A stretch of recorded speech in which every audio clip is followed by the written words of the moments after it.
हंस उत्सव के इस तीसरे दिन के कार्यक्रम में आप सबका स्वागत है। सबसे पहले मैं हंस की तरफ से जो इस आयोजन के स्पॉन्सर हैं उन्हें धन्यवाद देना चाहता हूँ। इसमें Takshashila, FGC, power grid, InterGlobe, यामू, स्टेट बैंक ऑफ इंडिया, ये 6 स्पॉन्सर्स शामिल हैं। हंस की तरफ से उन्हें बहुत बहुत शुक्रिया। हिंदी के 3 बड़े प्रकाशन संस्थानों का इस आयोजन में भूमिका है। राजकमल प्रकाशन समूह, वाणी प्रकाशन ग्रुप और राजपाल एंड सन्स। हंस की तरफ से उन्हें आत्मीय आभार। रजा फाउंडेशन ने खूबसूरत प्रदर्शनी लगाई है इस आयोजन में, उन्हें आभार। और मीडिया के जो साथी यहाँ अभी हैं और जो होंगे उन सबको हंस की तरफ से बहुत बहुत धन्यवाद। 2 दिन से आप सब विविध सत्रों में बातचीत सुन रहे हैं और सारे ही सत्र बहुत विचारोत्तेजक रहे होंगे। आज का पहला सत्र आर्टिफिशियल इंटेलिजेंस, कृत्रिम बुद्धि और रचनात्मकता को लेकर है। पिछले वर्षों से मुझे लगता है कि 1-2 वर्षों से और ख़ास तौर से ओपन AI के आने के बाद यह विषय काफ़ी चर्चा में है। हम एक दूसरे से इसके बारे में बात करते हैं, छिटपुट कुछ लेख पढ़ते हैं, लेकिन हिंदी में कोई गंभीर बहस इस पर नहीं हुई। आज इस पहले सत्र में हमारे लिए एक अवसर है कि हम इस पर गंभीर बातचीत करें। और बातचीत करने के लिए अलग अलग बौद्धिक समूह के लोग हैं, अलग अलग फैकल्टीज़ के लोग हैं। रविकांत जी जो कथाकार, अनुवादक और चिंतक हैं, इस सत्र में शामिल हैं। मैं साथ साथ सबको आमंत्रित भी कर रहा हूं कि वो मंच पर आ जाएं। तो रविकांत जी, आप उन्हें जानते हैं, CSDS में प्रोफेसर, इतिहासकार, समाज चिंतक हैं। यह एक एंगल भी है जिस एंगल से वो रचनात्मकता को और कृत्रिम बुद्धि को देखेंगे। राजेश जैन जी कथाकार हैं, अनुवादक हैं, उन्हें भी मैं आमंत्रित करता हूं कि अगर वो सामने हो। राजेश जैन जी, आप मंच पर आ जाएं। रविकांत जी, आप भी आ जाएं। प्रत्यक्षा जी हिंदी की समादित कथाकार हैं, उनकी कथा भाषा से और लेखन से आप सब परिचित हैं। मैं उन्हें आमंत्रित करता हूं कि वो भी मंच पर आ जाएं। चंद्रभूषण जी पेशे से पत्रकार रहे हैं, हिंदी के चर्चित विज्ञान लेखक हैं। अभी उनकी किताब आई है जो आप उनके हाथ में देख रहे हैं, विज्ञान की नई सदी, अनबाउंड स्क्रिप्ट ने छापा है। वो अलग नज़रिए से इस विषय पर बात करेंगे। प्रभात रंजन जी संपादक हैं, कथाकार हैं और निरंतर विवादों में बने रहने वाले और विवादों को जन्म देने वाले व्यक्तित्व हैं। मैं उन्हें भी सादर आमंत्रित करता हूं। मेरे सामने हिंदी के कई प्रतिष्ठित लोग बैठे हुए हैं। हंस की तरफ से मैं इस कार्यक्रम में उनका स्वागत करता हूं। और अब इस मंच की जिम्मेदारी प्रभात जी को सौंपता हूं कि वो आएँ और इसे संभालें और कोशिश ये करें कि समय में ही मतलब 12:30 बजे तक इसे हम संपन्न कर लें। प्रभात जी। बहुत बहुत धन्यवाद आशीष जी। कृत्रिम बुद्धि और रचनात्मकता की चुनौतियां सत्र के बारे में आशीष जी सब कुछ बता चुके हैं। मैं थोड़ा सा अपने अनुभव साझा करते हुए इस सत्र की शुरुआत करता हूं। अभी आशीष जी ने कहा कि ओपन आई के आने के बाद आर्टिफिशियल इंटेलिजेंस या रचना इसको लेकर चर्चा बढ़ गई है। तो मैं अपना अनुभव शेयर करता हूं कि जब मुझे इस साल जनवरी या फरवरी में ओपन आई के बारे में पता चला और मुझे ये पता चला उसके लेखन जो चैट जीपीटी है उसके बारे में नहीं, मुझे पहले उसके पेंटिंग वाले फॉर्म के बारे में पता चला। मुझे किसी ने, मैं जयपुर में था, वहाँ किसी ने मुझे समझाया तो आप यकीन नहीं करेंगे, मैं 1 महीने तक लगातार पेंटिंग करता रहा। उसको मैं कमांड देता था कि पिकासो की शैली में अंबेडकर का चित्र बनाओ या राजा रवि वर्मा की शैली में किसी का गांधी का चित्र बनाओ, और मैं बहुत आनंदित होता था क्योंकि मुझे पेंटिंग करना, मैं बहुत सारी विधाएं जान पाया, बहुत सारी विद्याएं सीख पाया, लेकिन मैं पेंटिंग करना मुझे कभी नहीं आया। 1 महीने तक जब मेरा कंप्यूटर का हार्ड डिस्क ड्राइव जवाब देने लगा, कहने लगा कि बहुत हो चुका है, इसका करोगे क्या, तब मैंने उसको बंद किया, लेकिन मुझे बड़ा आनंद आया।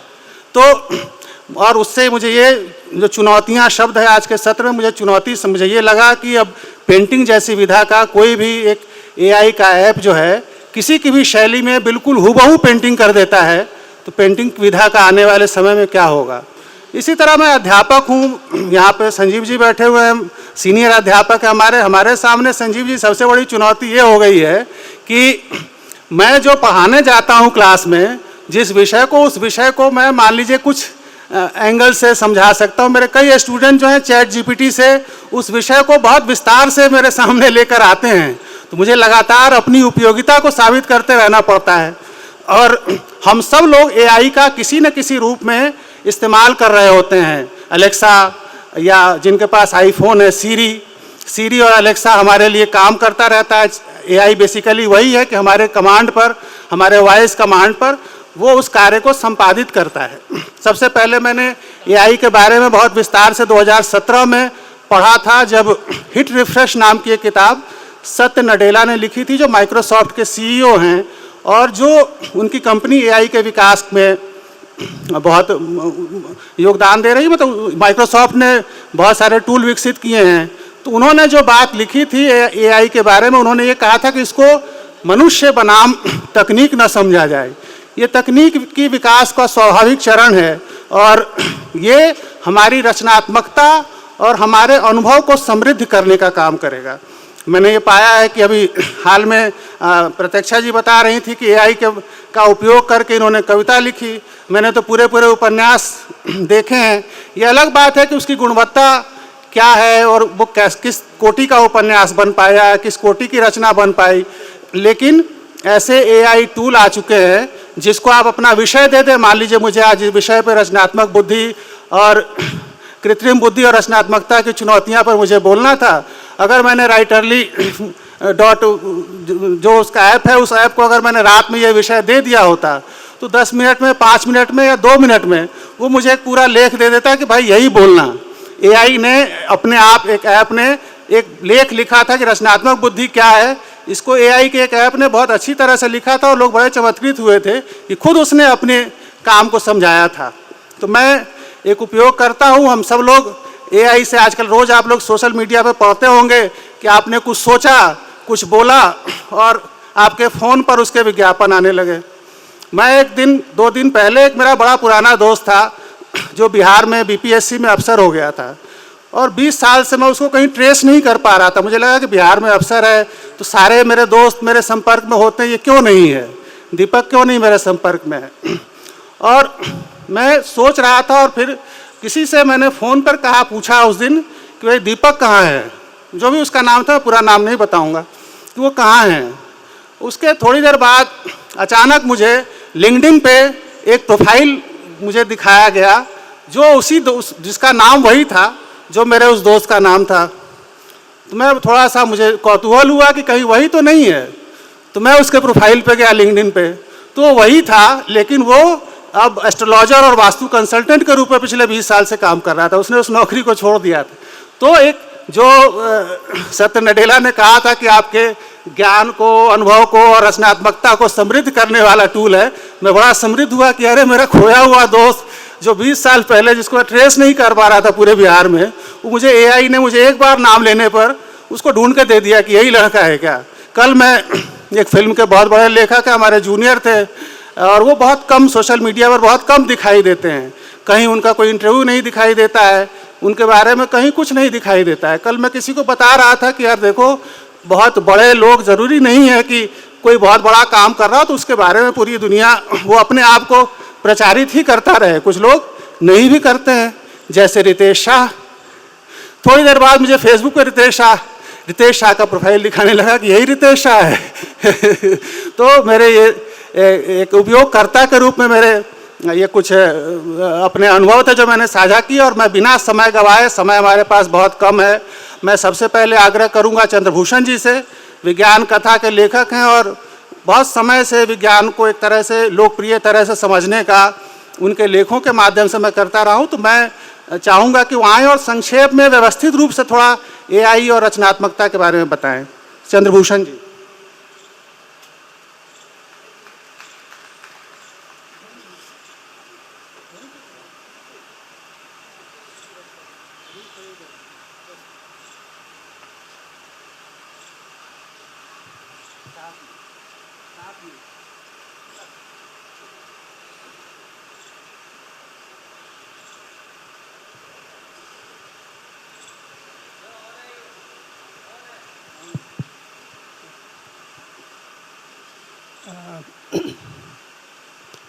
सारे मंच पर आसीन मेरे प्रिय मित्रों, राजेंद्र जी के याद में हम लोग यहाँ जमा हो गए हैं। दो लोग, दो बड़े अपनी भाषा के विद्वानों के साथ कुछ समय बिताने का मौका हम लोगों को मिला है, राजेंद्र यादव जी और नामवर सिंह जी। तो दोनों की एक विशिष्टता मुझे ध्यान में आती है।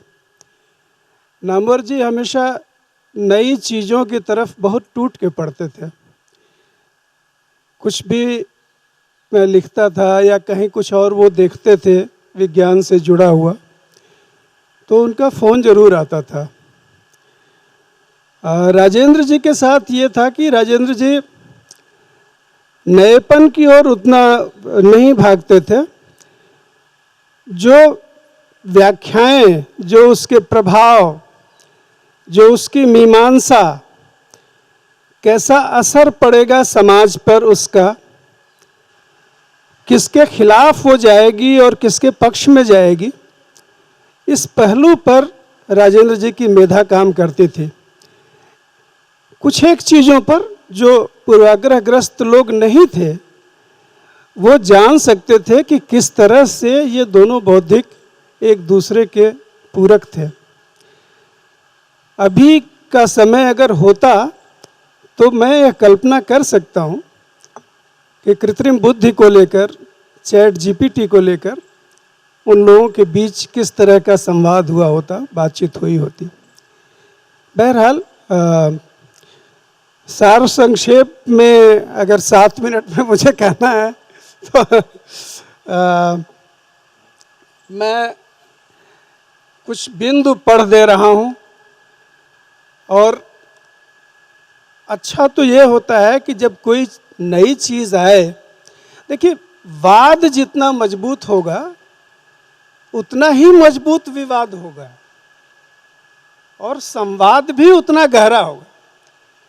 समस्या ये है कि आजकल वाद ही कमजोर रह रहा है। जो बेसिक थीसिस है, जो बेसिक समझ है, जो बेसिक बात है, उसी में दम की कमी है। तो फिर विवाद कहाँ से होगा? फिर उससे कोई दम से क्यों टकराएगा? इसलिए मुझे ऐसा लगता है कि ये जो चीज़ आ रही है इसको ज़्यादा नज़दीक जाके समझने की कोशिश किया जाए। जितना करीब से समझा जाएगा जाहिर सी बात है किसी चीज़ को समझना खालीपन में नहीं होता, उससे बहस करते हुए, उससे बात करते हुए ही उसको समझना हो पाता है। लेकिन अभी का समय, अब आप सोचिए, नवंबर 2022, एक साल अभी नहीं हुआ है। नवंबर 2022 में चैट जीपीटी लॉन्च हुआ था, अभी एक साल नहीं हुआ है। जो रिकॉर्ड था टिकटॉक का इसके पहले, टिकटॉक ने 10 करोड़ अपने यूज़र 9 महीने में बनाए थे। वो अभी तक का सबसे ताकतवर, आप कह सकते हैं कि ऐसा सोशल सॉफ्टवेयर था। लेकिन 2 महीने के अंदर चैट जीपीटी ने 2 महीने के अंदर 10 करोड़ यूज़र बनाए। आप इसके बड़े प्रभाव का अंदाज़ा लगा सकते हैं कि इसका कितना गहरा असर है। लेकिन अभी इसको एक साल नहीं हुआ है। हमारी बुद्धि जो है अभी इसकी क्षमता के अनुरूप यात्रा नहीं कर पा रही है। इसलिए थोड़ा ठहर के, थोड़ा देख के, पढ़ के, जान के फिर ज़्यादा गहरी बहस में, बातचीत में उतरा जाए आपस में। मैं 6-7 पॉइंट पढ़ दे रहा हूँ। इसके भीतर एक लंबा लेख है, उधर मैं नहीं जाऊँगा, ज़रूरत पड़ेगी तो फिर बाद में उस पर जाएंगे। पहला पॉइंट इसमें यह है कि मज़े लेने के लिए कुछ चीज़ें लिखने का हुक्म मैंने चैट जीपीटी को दिया। मैंने उससे कहा कि दिल्ली में एक मर्डर मिस्ट्री है, इस पर करो। तो उसने जैसे 8वीं कक्षा के बच्चे करते हैं, ऐसे हुआ, ऐसे मर्डर हो गया, और एक हिडन कैमरा जासूस ने खोज लिया और उसमें ये चीज़ दर्ज थी और ये हो गया। फिर मैंने कहा कि कैमरा नहीं चलेगा, तो फिर उसने एक हस्तलिखित चिट्ठी बरामद कर ली कि हस्तलिखित चिट्ठी में ये सब मिला। तो मैंने कहा कि न चिट्ठी चलेगी न कैमरा चलेगा, ऐसा कुछ भी नहीं चलेगा जिसमें घटनाक्रम पहले से मौजूद है, उसको सिर्फ खोज लेना है। तो फिर उसने कुछ किया। फिर मैंने उसको कुछ और सिचुएशंस दिया कि इसमें एक लव ट्रायंगल इन्वॉल्व है, इसमें करप्शन इन्वॉल्व है, और फिर ये political murder mystery Graham green की स्टाइल में लिख के दिखाओ। तो पहला जो 3 पैरा जो उसने लिखा वो वाकई ग्राहम ग्रीन की स्टाइल है। वो लेड बैक थ्रिलर जैसे बुना जाता है उस तरह से है। 3 पैरा के बाद फिर वो उसी पुरानी लाइन पे आ गई कि ऐसे खोज लिया, ऐसे कर लिया, ऐसे करके। तो इसको जो मेरा अनुभव अभी तक रहा है उससे मुझे ऐसा लगता है कि भाषा में बहुत अच्छी रचना की उम्मीद अभी एआई से नहीं की जा सकती। आप इमिटेशन, सामान्य नकल की उम्मीद उससे कर सकते हैं। हाँ, चोरी चकारी और मजदूरी मार लेने की चुनौती है कि आपका पूरा स्टाइल उठा के और कोई थोड़ा अलग तरह से कर ले। अगर आप मान लीजिए उदय प्रकाश के स्टाइल में कोई कहानी ड्राफ्ट कर ले 10, 20, 50 कोशिश के बाद, क्योंकि टाइम तो लगता है 5 सेकंड, 7 सेकंड, ज़्यादा से ज़्यादा 15 सेकंड। 15 सेकंड से ज़्यादा टाइम इसको कहानी लिखने में कभी नहीं लगा। हो सकता है कि कोई 100 कोशिश में उदय प्रकाश के स्टाइल में एक कहानी ड्राफ्ट कर ले। तो ये चुनौती है कि ये चोरी चकारी की चुनौती हुई ना, ये तो कोई रचनात्मक चुनौती नहीं हुई। मजदूरी मार लेने की चुनौतियां हैं जो कि जिसको लेकर कि इतनी बड़ी हड़ताल अभी हॉलीवुड में हुई है, अभी ख़त्म हुई है 1.5 महीने पहले, जिसमें यह था कि जो प्रोड्यूसर है वो निकाल के उसने दे दिया और कहा कि ये स्टोरी लाइन है, इस पे आप करके दे दो। और चूँकि हम ऑलरेडी दे ही रहे हैं स्टोरी लाइन, इसलिए आपकी फ़ीस बनेगी 25% जितनी बनती है उसकी। तो उस पर उन लोगों ने काफ़ी लंबा संघर्ष किया और उसमें जीत हासिल की। और उसमें यह शर्त बनी कि आप ऐसे कहानी निकाल के नहीं दे सकते हैं। लेखक अगर चाहे तो कुछ चीज़ों को डेवलप करने में बता के, प्रोड्यूसर को बता के एआई का इस्तेमाल कर सकता है, प्रोड्यूसर अपनी तरफ से निकाल के कहानी दे दे, ये नहीं हो सकता। अभी कुछ प्रकाशकों ने अमेरिकी सरकार से ये मांग की है, यूरोप में भी मांग उठ रही है, लेकिन अभी यूरोप में दूसरे पहलू ज़्यादा प्रबल हैं।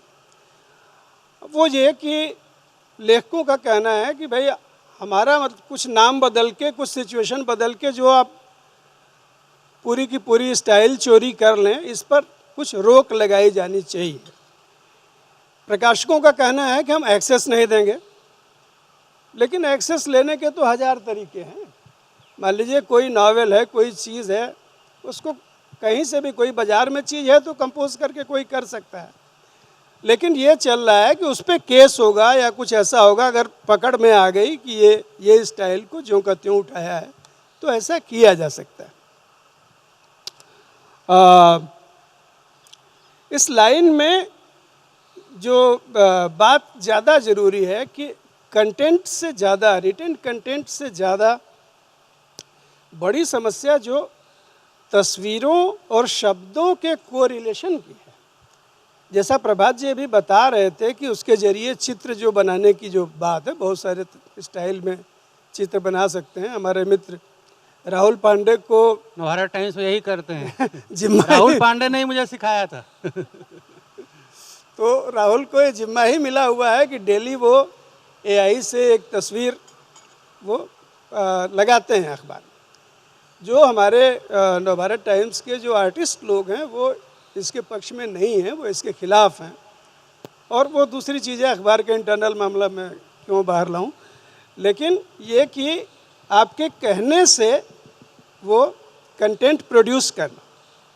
असल चिंता है प्रभात जी इसका उल्टा, कि तस्वीर की बेसिस पर स्टोरी प्रोड्यूस करना। नवभारत टाइम्स से कर भी रहा है। ये ज़्यादा बड़ी चिंता की बात है। मान लीजिए कोई मंगल ग्रह की 1000 तस्वीरें दे के और उसको ग्राहम ग्रीन के स्टाइल में वहाँ किसी स्पेसशिप में जो यहाँ से गया हुआ है और उसकी एक फ्यूचरिस्टिक अगर एक स्पाई स्टोरी किसी मर्डर की अगर बनाता है तो ग्राहम ग्रीन भी नहीं पकड़ पाएंगे कि ये मेरा ही मारा हुआ है। ऐसी चीज़ें हो सकती हैं। तो ये जो बड़ा सवाल है कि तस्वीर के जरिए जो कंटेंट पैदा करना या तस्वीरों के जरिए, कई तस्वीरों के मेल के जरिए कंटेंट में बेसिक चेंज ले आना, अभी मुझे ऐसा लगता है, जो मेरा मानना है कि चूँकि जो भी कंप्यूटर एल्गोरिथम है वो एक इनपुट से एक आउटपुट देते हैं, एक साथ मल्टीपल इनपुट नहीं जाता उनकी तरफ। जो कि क्वांटम कंप्यूटर में जो उसके जो एल्गोरिथम हैं, जो कि थोड़ा फ्यूचर टेक्नोलॉजी है, अभी थोड़ा कहा जाए कि जो उसकी जो अपेक्षाएं उससे हैं उससे काफ़ी पीछे है वो तकनीक। अगले 10 साल में जहाँ पे देखा जा रहा है क्वांटम कंप्यूटर को, जो मल्टीपल फीड के जो एल्गोरिथम है, एक साथ कई तरह के इनपुट्स को लेके जो आउटपुट जो निकलता है उसको प्रोसेस करके, उसमें आपका कह सकते हैं कि एक बहुत बड़ी चुनौती आ सकती है। कोई ऐसा कंटेंट जो अभी आप नहीं सोच पा रहे हैं वो कैसे हो। इसका एक सुंदर नमूना मैं आपको बताता हूँ। अभी कुछ समय पहले जो डायग्नोस्टिक्स के लोग थे जो बीमारियों की जो छानबीन करते हैं, तो ये चर्चा हुई कि भाई एआई जो आ रहा है इतना तेज़ इसका डायग्नोस्टिक्स होगा बीमारियों के एनालिसिस कि ये पेशा ही ख़त्म हो जाएगा, जिसके चलते एडमिशन कम हो गए। जो लोग डायग्नोस्टिक्स पढ़ने जा रहे हैं उसके एडमिशन कम हो गए। लेकिन ये पाया गया कि जो पॉपुलर कोरिलेशन के बिना, कि जो मरीज बता रहा है कि मुझे ये समस्या है, इसके बिना डायग्नोसिस पर्याप्त नहीं हो सकता। बहुत अच्छा, आपने अच्छा बता रहा, स्वास्थ्य और शिक्षा की तरफ बढ़ रहे हैं। तो मूल रूप से जो एआई को विकसित करने के पीछे जो मूल रूप से माइक्रोसॉफ्ट जैसी कंपनियों का उद्देश्य था, वो यही था कि जो पिछड़े देश, जो तीसरी दुनिया के देश हैं, जहां शिक्षा और स्वास्थ्य की समस्या बहुत ज़्यादा है, सब लोगों तक शिक्षा नहीं पहुंच पा रही है, स्वास्थ्य नहीं पहुंच पा रहा है, वहां तक एआई के माध्यम से हम पहुंचेंगे और वो वाकई बहुत क्रांतिकारी होगा, बहुत चमत्कारिक होगा। और मैं अपने अनुभव साझा किया है। एआई का एक writerly.ai करके एक ऐप, एक साइट है जो आपको इसी तरह से मदद करता है। मैंने उस पर, मैं किसी एक विषय पर अपने कॉलेज के अपने अनुभवों पर कुछ लिखने की मैं कोशिश कर रहा था और एक शब्द, ऐसा एक टर्म था हिंदी मीडियम में, एक शब्द है को मैं ढूंढ रहा था, कैसे इसको ढूंढ, मैंने उसको दिया और उसने, आप यकीन नहीं मानेंगे कि उसने कुछ ऐसा नहीं बताया जैसी आप बातें बता रहे थे, सब उसने ऐसा ही बताया, लेकिन उसने एक ऐसा टर्म अचानक खोज के मुझे दिया। उसके लिखे में एक ऐसा टर्म आ गया जिस टर्म के को देखते ही मैंने एक पूरी किताब उस पर लिख दी, क्योंकि मैं जो चीज़ ढूंढ रहा था शायद वो बात उसी में प्रकट हो रही थी। तो इस तरह का भी होता है। और दूसरा, हम चुनौतियों की बात करें तो टेक्निकल ट्रांसलेशन एक ऐसा फील्ड था जो पिछले कुछ सालों में, कम से कम 5 सालों में बहुत तेज़ी से उभरा था दुनिया भर में। और हिंदी ट्रांसलेशन, मतलब जो अलग अलग साइट्स के और फ़ोन के जो ट्रांसलेशन होते हैं, ऐसे ट्रांसलेटर्स बहुत बड़े थे और इनकी बहुत ज़्यादा, इनकी फ़ीस बहुत ज़्यादा थी, मतलब वो कई कई लाख कमाते थे। और उनमें मेरे कई दोस्त थे जो 10-10 लाख रुपए तक ट्रांसलेशन से, अंग्रेजी से हिंदी ट्रांसलेशन से कमा रहे थे, टेक्निकल ट्रांसलेशन में। अभी उनकी कमाई घट के 35,000 40,000 हो गई है, क्योंकि वो सारा का सारा काम जो मनुष्य कर रहा था, वो एआई बहुत अच्छी तरह से करने लगा है। दूसरा यह है कि जैसे अखबारों में जिस तरह का ट्रांसलेशन होता है, लेखों में और वेबसाइट्स पे, उसके लिए भी अब टूल ट्रांसलेशन के विकसित होने लगे हैं जो बहुत हद तक बहुत सही कर देते हैं काम। तो अब, और अभी आप कह रहे थे चुनौतियां, मुझे याद आया कि कम से कम 21 लेखकों ने, जिसमें जॉन ग्रीशम जैसे लेखक भी शामिल हैं, जिन्होंने ओपन एआई पर केस किया है, कॉपीराइट का दावा किया है कि हमारा कॉपीराइट जो है वो जा रहा है। बहुत आप सिनेमा की तरफ लाए तो हमारे बीच रविकांत जी बैठे हुए हैं जो साहित्य, सिनेमा, भाषा, टेक्नोलॉजी सबके विशेषज्ञ हैं। तो हम अब रविकांत जी से कहेंगे कि थोड़ा, मैं रविकांत जी को सुनने से पहले एक छोटी सी चीज़ कहना चाहूँगा। अंजलि जी हमारे बीच में थी, पता नहीं अभी हैं या नहीं, कहानीकार हैं। तो अंजलि जी ने कहा कि जो चीज़ उसके पास रहेगी, जो सूचनाएं रहेंगी, उसी में से तो ही नई सूचना बनाएगा ना। तो कृत्रिम बुद्धि कितनी बुद्धिमान हो पाएगी। तो मैंने सुझाव दिया उनको कि कुछ एक चीज़ें ऐसी हैं जो कि आप कह सकते हैं कि कृत्रिम बुद्धि में वाकई बुद्धिमत्ता है और नई चीज़ है, नई चीज़। जैसे यही कि आँख की पुतली की स्टडी के आधार पर यह जान लेना जिसकी यह पुतली है उसका जेंडर क्या है और उसकी उम्र क्या है। ये अभी तक डायग्नोस्टिक्स का, क्योंकि डायग्नोस्टिक्स जो है वो स्वस्थ आदमी की जांच के लिए नहीं है, बीमार आदमी की जांच के लिए। किसी भी व्यक्ति की पुतली के अध्ययन के आधार पर यह पता लगाना। उससे आगे की चीज़ है कि ये पाया जा रहा है कि जैसे एमआरआई की जो स्टडी है, तो एमआरआई में 2-3 उभरी हुई चीज़ें या स्ट्रक्चर से हटी हुई चीज़ें कोई डॉक्टर देखता है। आपकी रीढ़ की एमआरआई है, उसके आधार पर यह अंदाज़ा लगाएगा कि भाई ये स्लिप डिस्क है या नहीं है, या है तो कहाँ पर है एग्जैक्टली, L4 L5 में है कि L5 L6 में है। लेकिन ऐसे बहुत सारे डिटेल्स एमआरआई ऑब्जर्व कर सकती है जो कि फ्यूचर प्रॉब्लम्स दे सकते हैं। चलिए चंद्रभूषण जी, आपसे दूसरे दौर में इस पर फिर बात करेंगे। हाँ, एक आखिरी बात उसमें बस यही था कहना कि ऐसी बहुत सारी चीज़ें हैं, ऐसे पैटर्न्स को पकड़ लेना जो पैटर्न्स हम आमतौर पर नहीं देख पाते हैं, जो हमारे एजेंडा पर नहीं रहते हैं, न वो हमारी क्षमता में, न हमारे पास उतना धैर्य है। ऐसी चीज़ों को देखने की जो एआई की जो क्षमता है, इसके आधार पर हमारी इंटेलिजेंस से थोड़ा आगे की चीज़ें भी आ रही हैं अभी 1 साल के अंदर ही। रविकांत जी, हाँ, बहुत बहुत शुक्रिया हंस। हम लोगों ने 5 साल पहले एक विशेषांक निकाला था हंस का, और मुझे ये भी याद आ रहा है कि 2002 में जब दीवाने सराय का पहला खंड आया था, तो राजेंद्र जी ने और हंस ने पहली समीक्षा उसकी दी थी, और उसमें एक पूरा खंड था जो कि फ्री सॉफ्टवेयर पे था, इंडिक कंप्यूटिंग पे था, जिसका नोटिस किसी ने आज तक लिया भी नहीं है। लेकिन राजेंद्र जी में ये दृष्टि थी कि कोई नई चीज़, जैसा कि आपने कहा, दिखे तो उसको चुनौती के रूप में एक लेते थे और उसकी सराहना करते थे, प्रमोट भी करते थे। तो इसलिए याद करना ज़रूरी है। उसमें उसी अंक में 5 साल पहले हमने एक इंजीनियर से, कंप्यूटर इंजीनियर से इंटरव्यू भी लिया था, और एआई को लेकर के ही था, क्योंकि मशीनीकरण तो हो ही रहा है, रोबोटिक्स बहुत आगे बढ़ गया है कि जो काम इंसान कर सकता था वो मशीनें कर रही हैं, बहुत तेज़ी से कर रही हैं। कारों की फैक्ट्रियों में उदाहरण के तौर पर नौकरियां जा रही हैं, उसी तरह से हॉलीवुड में नौकरियां जाने का ख़तरा है, मजदूरी मारने का, जैसा कि चंद्रभूषण जी ने कहा, वो ख़तरा तो बिल्कुल है। लेकिन इसको हम, उस इंजीनियर ने मुझे ऐसे समझाया था कि ये ख़तरा तो शुरू से रहा है। अगर जैसे ही व्हील, जैसे ही पहिया आया, तो बहुत सारा श्रम उसमें चला गया, क्योंकि लोग उसको बोझ को ढोते थे। यानी ये ख़तरा है वक्त के साथ।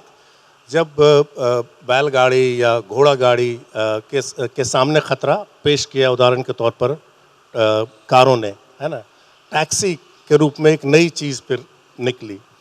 मुझे लगता है कि इंसान इसी तरह से खुद को, उसके सामने रोज़गार, नए तरह के रोज़गार पैदा करने की चुनौती बनी रहेगी, जिस हद तक वो ये काम करता रह सकता है। हालांकि जिस तरह की फिल्में आ रही हैं उसको देख करके लग रहा है, उसमें एक डर, एक खौफ भी दिखाया जाता है कि कहीं हमसे ज़्यादा तो नहीं सोच ले रही है मशीन अब ये, और ये ख़तरा रियल है, ऐसा नहीं है कि नहीं है। इमोशनल इंटेलिजेंस तो नहीं आ जाएगा उसके पास, भावों को पढ़ने का की भी क्षमता तो नहीं आ जाएगी, और वो आ जाएगी, वो अगले तरह की चुनौती होगी। लेकिन फ़िलहाल मैं सिर्फ एक मीडिया के इतिहास में इस नए आविष्कार को मैं संदर्भित करके देखना चाहता हूँ। वो ये कि मीडिया का मतलब याददाश्त भी है। जब हम खुद याद रखते थे, अब हम टेलीफोन नंबर याद नहीं रखते हैं, क्योंकि हमारे लिए मशीन वो काम कर रही है। ठीक है, यानी हमारी याददाश्त उससे बिल्कुल प्रभावित हुई है। अब सवाल ये है, मैं जब चैट जीपीटी का इस्तेमाल करता हूँ या गूगल बार्ड का इस्तेमाल करता हूँ, तो मैं खेलता हूँ उससे, एक्साइटमेंट भी है हर नई चीज़ को। जब पहली बार हमने हिंदी में चैट किया था तो बहुत अच्छा लगा था। पहली बार जब हमने इंडिक फॉन्ट्स देखे थे, यानी यूनिकोड फॉन्ट्स देखे थे, तो एक क्रांतिकारी बात थी। लेकिन अभी भी मुझे लगता है भाषाओं में जो ज्ञान की उपस्थिति है उसकी एक तरतमता बनी हुई है। मैं उदाहरण एक दो देता हूँ प्रभात, कि मैंने उम्बर्तो इको टाइप किया, द नेम ऑफ द रोज़ के बारे में मुझे बताए चैट जीपीटी, उसका जवाब काफ़ी सटीक था अंग्रेज़ी में। ठीक है, मैंने यही सवाल चैट जीपीटी से हिंदी में किया और वो गड़बड़ा गया। उसने थोड़ा बहुत अनुवाद करने की कोशिश की, लेकिन उसका अपना ही अनुवाद गड़बड़ाने लगा और उसने हाथ खड़े कर दिए। ठीक है, फिर मुझे लगा चलो मैं और आगे बढ़ा। मैंने 3 महीने पहले भी, 6 महीने पहले भी अपनी किताब डाली, मीडिया की भाषा लीला। ठीक है, तो उसके बाद उसने कहा कि अनाप शनाप एक जनरल सा प्रवचन उसने मेरी किताब पर मुझे ही दे दिया। ठीक है नहीं, प्रवचन ये कि ये मीडिया की भाषा लीला के बारे में चिंतन पेश करती है, और अनाप शनाप इसमें अखबार के बारे में बात है, टेलीविज़न के बारे में बात नहीं है। ठीक है, यानी गोलेबाजी कर रहा है लगातार वो।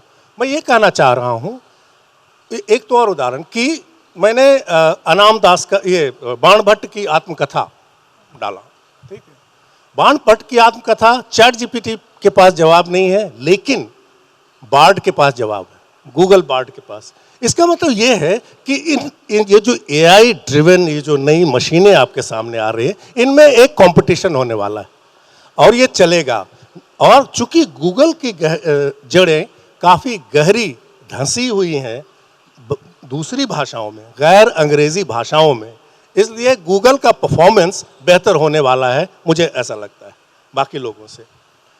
तो ये तो बड़ी बात है। दूसरी चुनौती कि क्या हमारी, कल जो नाटक हम लोग शाम में देख रहे थे, उदाहरण के तौर पर अजय जी वाला नाटक, विजयदान देथा की कहानी, जो कि एक मौखिक कहानी से इंस्पायर्ड, जो कि उनकी तमाम कहानियाँ होती हैं या ज़्यादातर कहानियाँ होती हैं, ऐसी कहानियाँ जो प्रिंट में आती है, यानी उस मौखिक कहानी का स्थानांतरण होता है प्रिंट की दुनिया में, यानी उसका फैलाव भी बढ़ जाता है और उसकी एक मौजूदगी भी हो जाती है, वो ट्रैवल करता है ना, और उसको उस पर नाटक फिर मौखिक तरीके से और परफॉर्मेंस के तरीके से पेश किया जा रहा है।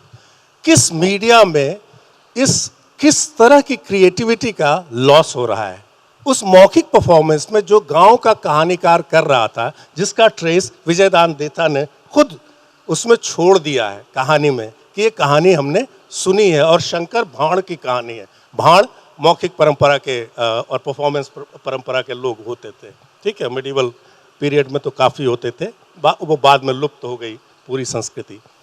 फिर उसको इन्होंने अब उसको हमने फिर से अब कल शूट कर लिया, अब हम इसको वापस डाल रहे हैं यूट्यूब पर, है ना। एक तरह का एक पूरा चक्र यादों का हो गया, चक्र पूरा हो गया, ठीक है। अब ये चीज़ उपलब्ध तो है एआई के लिए, अब वो ये कनेक्शंस चाहे तो बना सकती है, लेकिन मुझे नहीं लगता है कि ये इतनी जल्दी होने वाला है। उस मशीन को जैसे कि गूगल सर्च कीजिए तो सबसे ज़्यादा सर्च कौन सा आता है आपके सामने? वो सर्च आता है जो कॉर्पोरेट आपको चाहती है देखना, ठीक है, या वो सर्च आते हैं जो गूगल ने पढ़ लिया है आपके बारे में कि आपको ये चीज़ें पसंद होती हैं, ठीक है। दोनों हो सकता है आपके फौरी ज़रूरत से गलत अलग हो, है ना, वो सर्च, लेकिन वो सर्च वो देता है, तो उसको लगातार कहता तो है, कहता ही है कि मेरे चैट जीपीटी भी कह रहा है, ये भी बार्ड भी कह रहा है कि मैं अभी परफेक्ट नहीं हूँ, पूर्ण नहीं हूँ, मुझे आप इम्प्रूव कीजिए।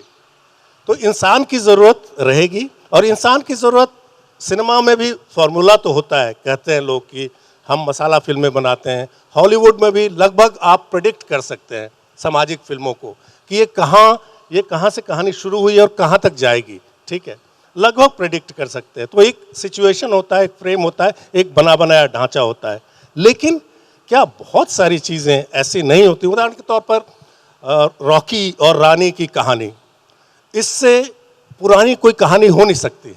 जो करण जौहर की लेटेस्ट फिल्म है, उसमें एक भी चीज़ ऐसी नहीं है जो आपने हिंदी फिल्मों के इतिहास में नहीं देखा है। लेकिन क्या हम कहें कि करण जौहर ने सिर्फ एआई जैसा कोई टूल इस्तेमाल करके ये फिल्म बना दी है? नहीं, उसने छोटे छोटे खेल किए, छोटे छोटे इन्वर्जन्स किए पूरी फिल्म के दौरान, जिसके चलते वो फिल्म देखने लायक और काफ़ी कुछ आपको हंसाती है वो फिल्म, और उसके साथ आप हंसते हैं। तो मुझे लगता है कि एक कॉम्प्लेक्स पिक्चर है, जैसा चंद्रभूषण जी ने कहा, हमारी बुद्धि से पीछे भी अभी है, मैं ये कहना चाहता हूँ। क्योंकि हम में मेमोरी को साधने की हमारी जो अपनी मशीन है वो यूनिक मशीन है। वैसे ही प्रभात, जैसे तुम्हारी भाषा तुम्हारी भाषा है, मेरी भाषा मेरी भाषा है, संजीव विनीत सबकी अपनी अपनी भाषा है, जिसको पढ़ के हम कह देते हैं ये तो उनकी भाषा है ना, या जोशी जी की भाषा है ना। तो वो चीज़ एआई मुझे नहीं लगता है कि इतनी जल्दी रिप्रोड्यूस करने वाली है, लेकिन इंटरेस्टिंग चैलेंज है रचनात्मकता को, मुझे ऐसा लगता है। बहुत बढ़िया रविकांत जी ने दोनों तरह की बातें की कि एक तो इन्होंने कहा कि हिंदी में इसका जो प्रयोग है और किस तरह के नतीजे आ रहे हैं, तो ये तो चंद्रभूषण जी भी कह चुके हैं कि बहुत नया है, अभी इसको आए हुए 1 साल भी नहीं हुआ, और 1 साल के अंदर अगर इतना बड़ा स्पेस इसने इतना बड़ा भय क्रिएट कर दिया है कि लोग इसके ऊपर केस कर रहे हैं, इसको लेकर, इसकी चुनौतियों को लेकर लोग बहस कर रहे हैं। और आने वाले समय में सबसे ज़्यादा जिस पेशे के लोग खतरा महसूस कर रहे हैं वो साहित्य का पेशा है, लेखन का पेशा है। अंग्रेजी में तो देखिए ग्रामरली जैसे ऐप आ चुके हैं, जिसके कारण आप कभी भी अशुद्ध अंग्रेजी नहीं लिख सकते।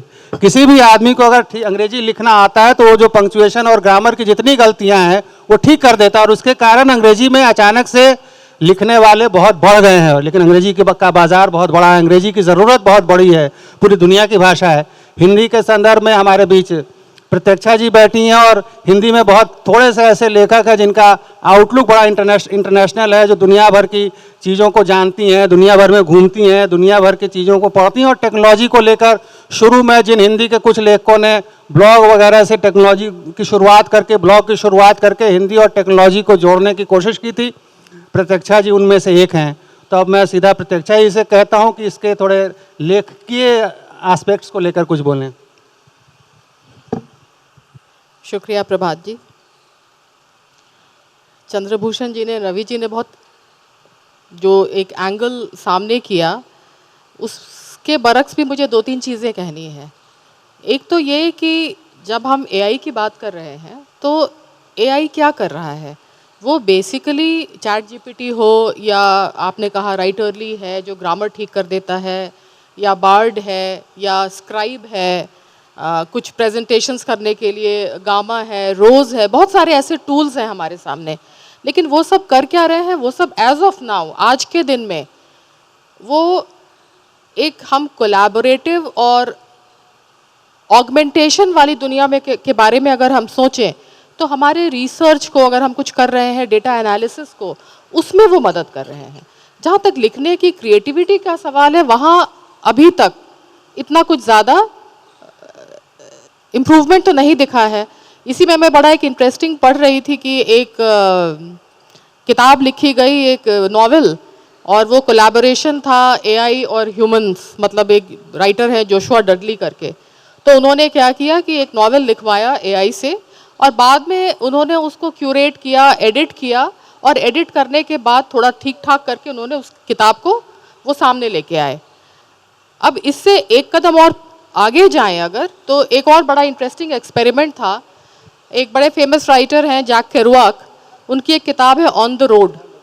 ऑन द रोड के तर्ज पे एआई से इन्होंने क्या किया, एक वन द रोड किताब लिखाई, और वो उन्होंने एक रॉस गुडविन करके एक हैं, तो वो न्यूयॉर्क से न्यू ऑरलिन्स जा रहे थे, रोड ट्रिप किया उन्होंने, और उन्होंने अपने लैपटॉप में एआई टूल डाला, उसको कनेक्ट किया बहुत सारे सेंसर्स से, and during the road trip वो सेंसर्स के जितने इनपुट आउटपुट से जो वर्ड्स एआई कन्वर्ट कर रहा था, उस पर उन्होंने ये किताब लिखी। और जैसे आपने कहा, वो जैक केरुआक के स्टाइल में उसने लिखी, वन द रोड। अब उसमें मज़ेदार बात, वो किताब 2018 में छपी थी। उसका जो एक ओपनिंग लाइन है, तो हम लोग जो अभी बात कर रहे थे कि वो क्या कर सकता है एआई, अंग्रेजी में है, वो लिखता है कि it is 9:17 in the morning and the house is heavy. अब आप कहें कि ग्रामरली जैसा कोई चीज़ है, ग्रामर तो ठीक कर देगा, लेकिन हाउस इज़ हेवी, ठीक है, कुछ कहीं से कुछ निकाला उसने।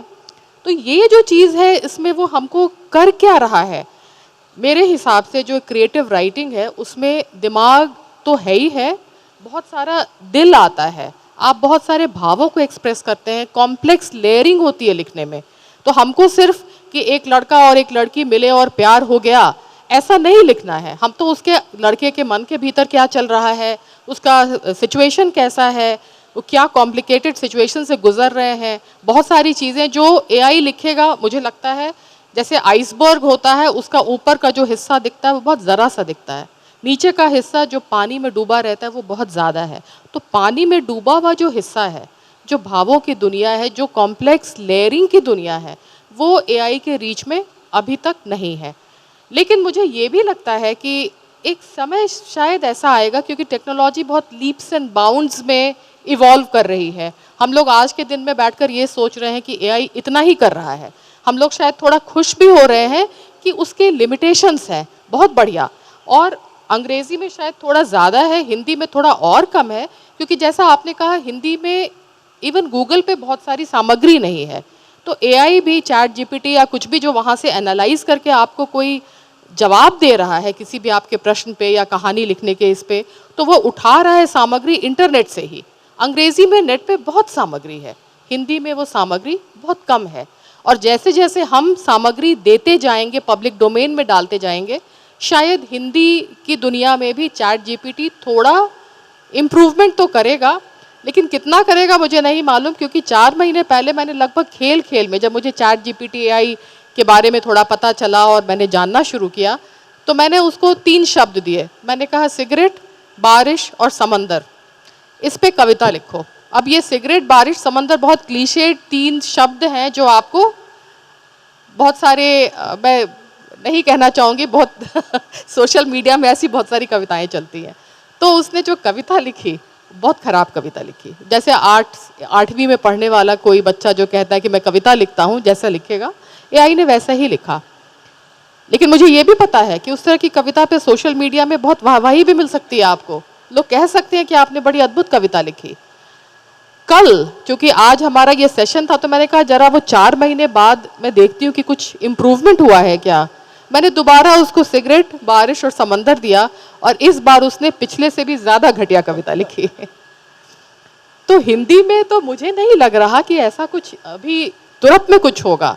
लेकिन मुझे एक चीज़ बड़ी महत्वपूर्ण लगती है कि जैसे अगर आप एक कमरे में बंद है, दीवार है, छत है, आप ऊपर देखते हैं तो आपको इतना ही दिखता है।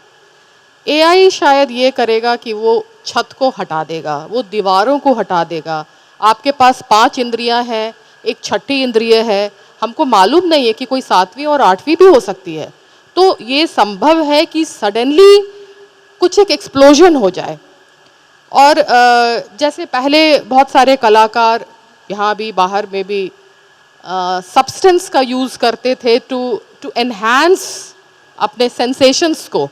जैसे बीटल्स का वो बहुत फेमस गाना है Lucy in the sky with diamonds.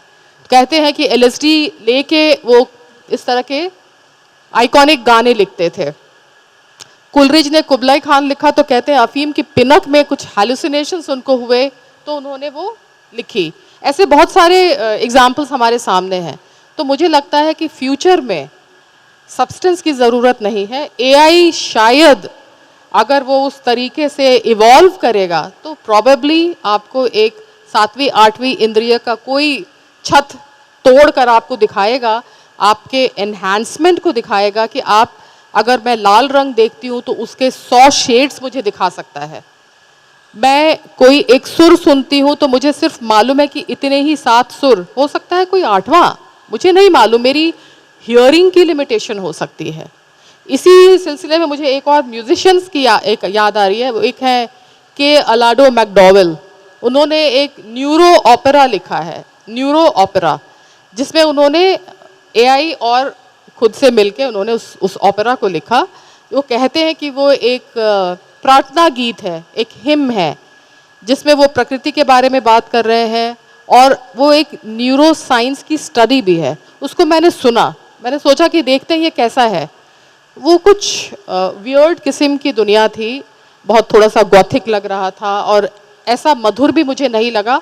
वो शायद मेरे परसेप्शन और मेरे समझ की कमी भी हो सकती है, क्योंकि जब मैंने यूट्यूब पे उसको देखा तो बहुत सारे कमेंट्स थे, तो कुछ लोगों को बहुत अच्छा भी लग रहा था। तो ये इस तरह के जो कोलैबोरेटिव म्यूज़िक में या जैसे पेंटिंग में आपने बताया, ऐसी बहुत सारी चीज़ें हैं, लेकिन उससे एक लोअर लेवल पे भी हम लोग कर रहे हैं।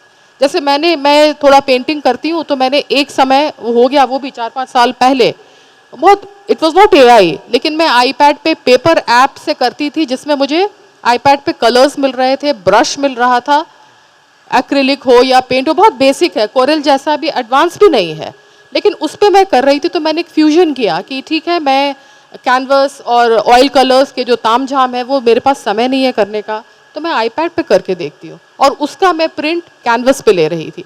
तो एक छोटा सा लिमिटिंग फ्यूजन मैंने वहाँ किया। प्रॉबेबली विथ एआई 1 साल, 2 साल, 20 साल कुछ ऐसी चीज़ आएगी जो अभी हम इमेजिन भी नहीं कर रहे हैं। लेकिन आज के दिन में मुझे लगता है कि जैसे आपने बोला ना कि वो भाव को भी पकड़ने लगेगा, जब वो भाव को पकड़ेगा तब हम लोगों को सचमुच डरने की बात, वो समय आ जाएगा, क्योंकि जब तक वो सिर्फ दिमाग से काम कर रहा है, हमारे पीछे है, हम दिल दिमाग सब लेकर चलते हैं और जिस चीज़ को हम महसूस करते हैं, प्लेजर को, सुख को, दुख को, तकलीफ़ को, त्रासदी को, जिस तरह से हम महसूस करते हैं और जब हम उसको लिखते हैं, इसीलिए हर लेखक का स्टाइल अलग होता है। वो अलग नज़रिए से उस चीज़ को देखकर लिखता है। मशीन अलग नज़रिए से देखने का जो दिल है उसके पास, वो फ़िलहाल नहीं है। तो अभी कम से कम हिंदी में तो बहुत चैलेंजेस नहीं मिले। मैंने एक छोटी सी फ्लैश फिक्शन भी दिया था कल उसको, वो तो और भी इतना ख़राब था कि बोलने लायक नहीं है। तो हिंदी में हम लोग अभी तक सेफ हैं। शुक्रिया। हिंदी में हम सुरक्षित हैं, लेकिन एक चीज़ मैं प्रत्यक्षा जी आपको याद दिलाऊंगा कि टेक्नोलॉजी के आने के बाद जो हिंदी की या हिंदी जैसी पिछड़े समाज की भाषाओं की जो दूरी अंग्रेजी से थी वो बहुत हद तक बहुत कम हो गई। अब वो दूरी उतनी नहीं दिखने लगी है जितनी कि उससे पहले टेक्नोलॉजी के आने से पहले जो दूरी बहुत बड़ी जो खाई थी, अब वो खाई नहीं, बस दूरी रह गई है। और दूसरी आपने संगीत की बात की तो मुझे उससे याद आया कि पहले संगीत की जो जितनी रिकॉर्डिंग होती थी उसमें साजिंदे सारे बैठते थे, तबला बजाने वाले, हारमोनियम बजाने वाले, तानपुरा बजाने वाले। अब एक कीबोर्ड से बड़े बड़े संगीतकार बड़े संगीत पैदा कर देते हैं और बड़े हिट गाने और बड़े मधुर संगीत जो है वो सारे जो साज थे अलग अलग, उन सब साजों को एक माध्यम में एक कीबोर्ड में समेट दिया गया। नहीं, वो आप सही कह रहे हैं। जो मैंने शुरू में कहा ना, ऑगमेंटेशन, एनहांसमेंट, वो सब चीज़ों में एज अ टूल हम लोग सब इस्तेमाल कर रहे हैं। हम हिंदी लिख रहे हैं तब भी हम कुछ शब्द खोजते हैं, कोई चीज़ हमको अटक, हम कहीं जाते हैं तो हम गूगल का सहारा लेते हैं। बहुत सारा रिसर्च भी अब लोग घर बैठे कर रहे हैं रादर देन फील्ड पे जाने के, क्योंकि सामग्री आपको अवेलेबल है। वहाँ तक जो एक कोलैबोरेटिव नेचर है बिटवीन ह्यूमंस एंड एआई, वहाँ तक तो बात बहुत अच्छी है और आप जो कह रहे हैं वो एग्जैक्टली वही है। लेकिन जब हम रचनात्मकता की बात कर रहे हैं और उसके चैलेंजेस की बात कर रहे हैं तो मैं उसकी बात कर रही थी। बिल्कुल, रचनात्मकता को लेकर तो बार बार सत्य नडेला ने अपनी किताब में लिखा कि कितना भी एआई विकसित हो जाए मनुष्य की जगह नहीं ले सकता, और मनुष्य के कमांड पर ही वो काम करेगा। लेकिन किस हद तक काम करेगा, क्या वो यूजलेस सोसाइटी हो जाएगी, जैसा कि युवाल नोआ हरारी ने लिखा था कि एक सब जब सबसे ज़्यादा विकसित हो जाएंगे तो एक पूरा जो मनुष्य का समाज यूजलेस हो जाएगा, उसके पास कोई काम करने को नहीं होगा। क्या वो उस काम के अंतर्गत ये रचनात्मक विधाएं भी आएंगी, संगीत, कला, साहित्य, पेंटिंग। तो हमारे बीच वरिष्ठ लेखक, हमारे इस पैनल के सबसे वरिष्ठ लेखक राजेश जैन जी बैठे हैं, जो नाटककार, उपन्यासकार, कथाकार हैं। 1990 के दशक में इन्होंने वायरस जैसा एक नाटक भी लिखा था जो उस समय बहुत नई चीज़ थी। तो राजेश जी ने भी बहुत अच्छा लेख भी मुझे पढ़वाया था आर्टिफिशियल इंटेलिजेंस और उसकी चुनौतियों को लेकर। तो राजेश जी जरा संक्षेप में कुछ हम लोगों का भी ज्ञानवर्धन करें। शुक्रिया प्रभात जी।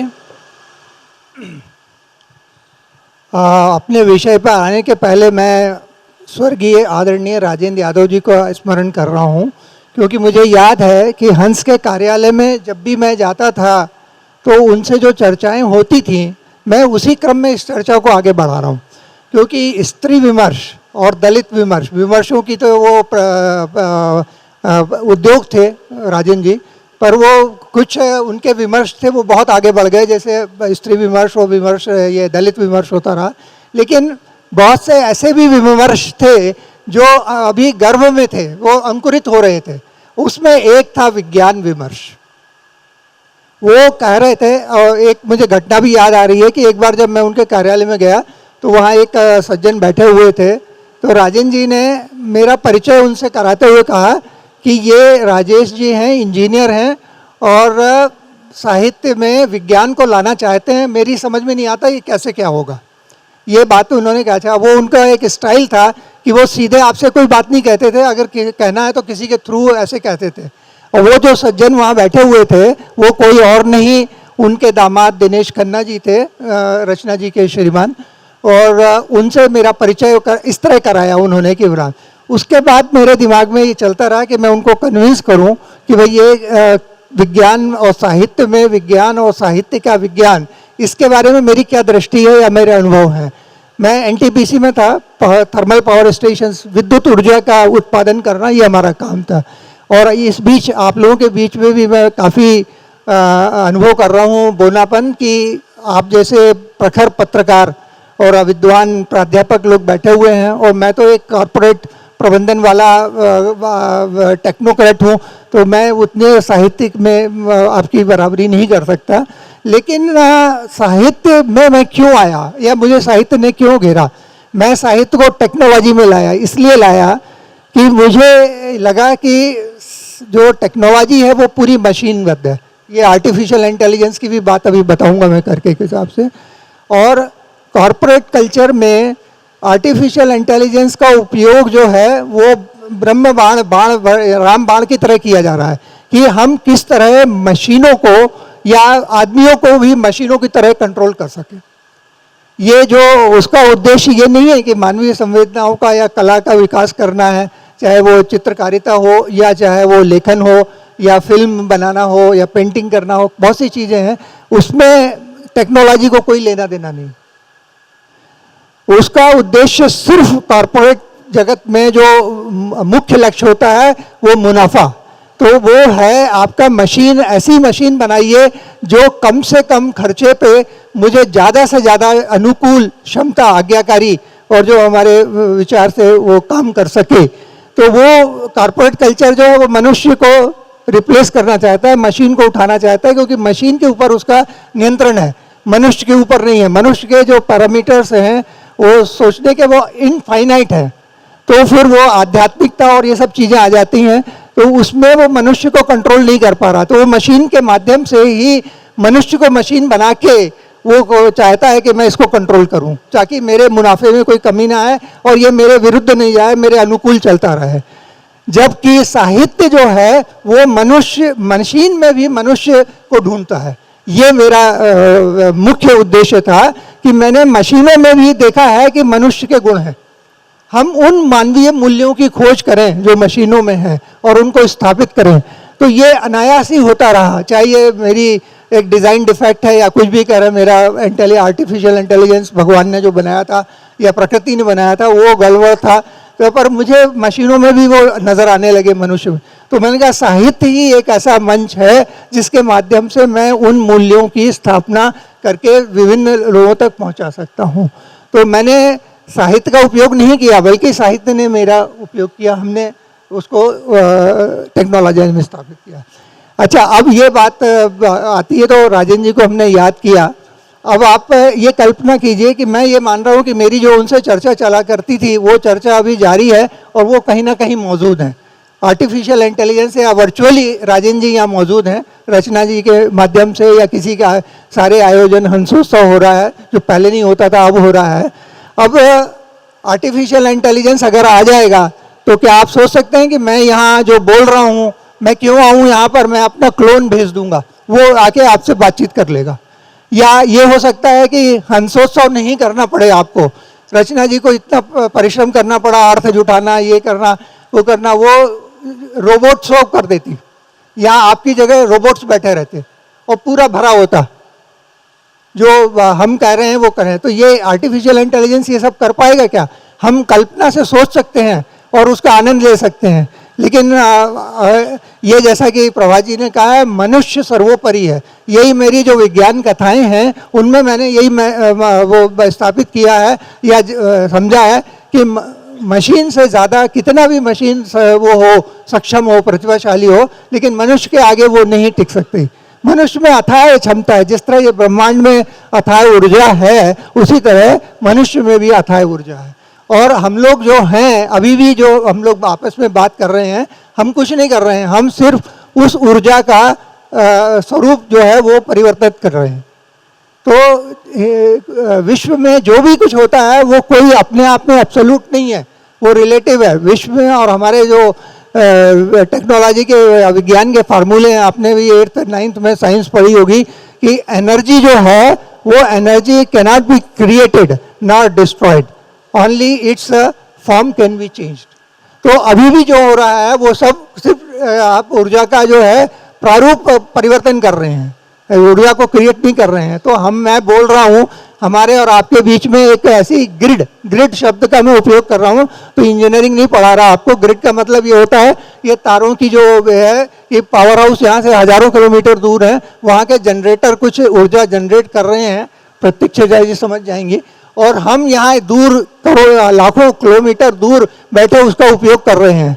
तो वो कैसे जुड़े हुए हैं? वो जुड़े हुए हैं ग्रिड के माध्यम से।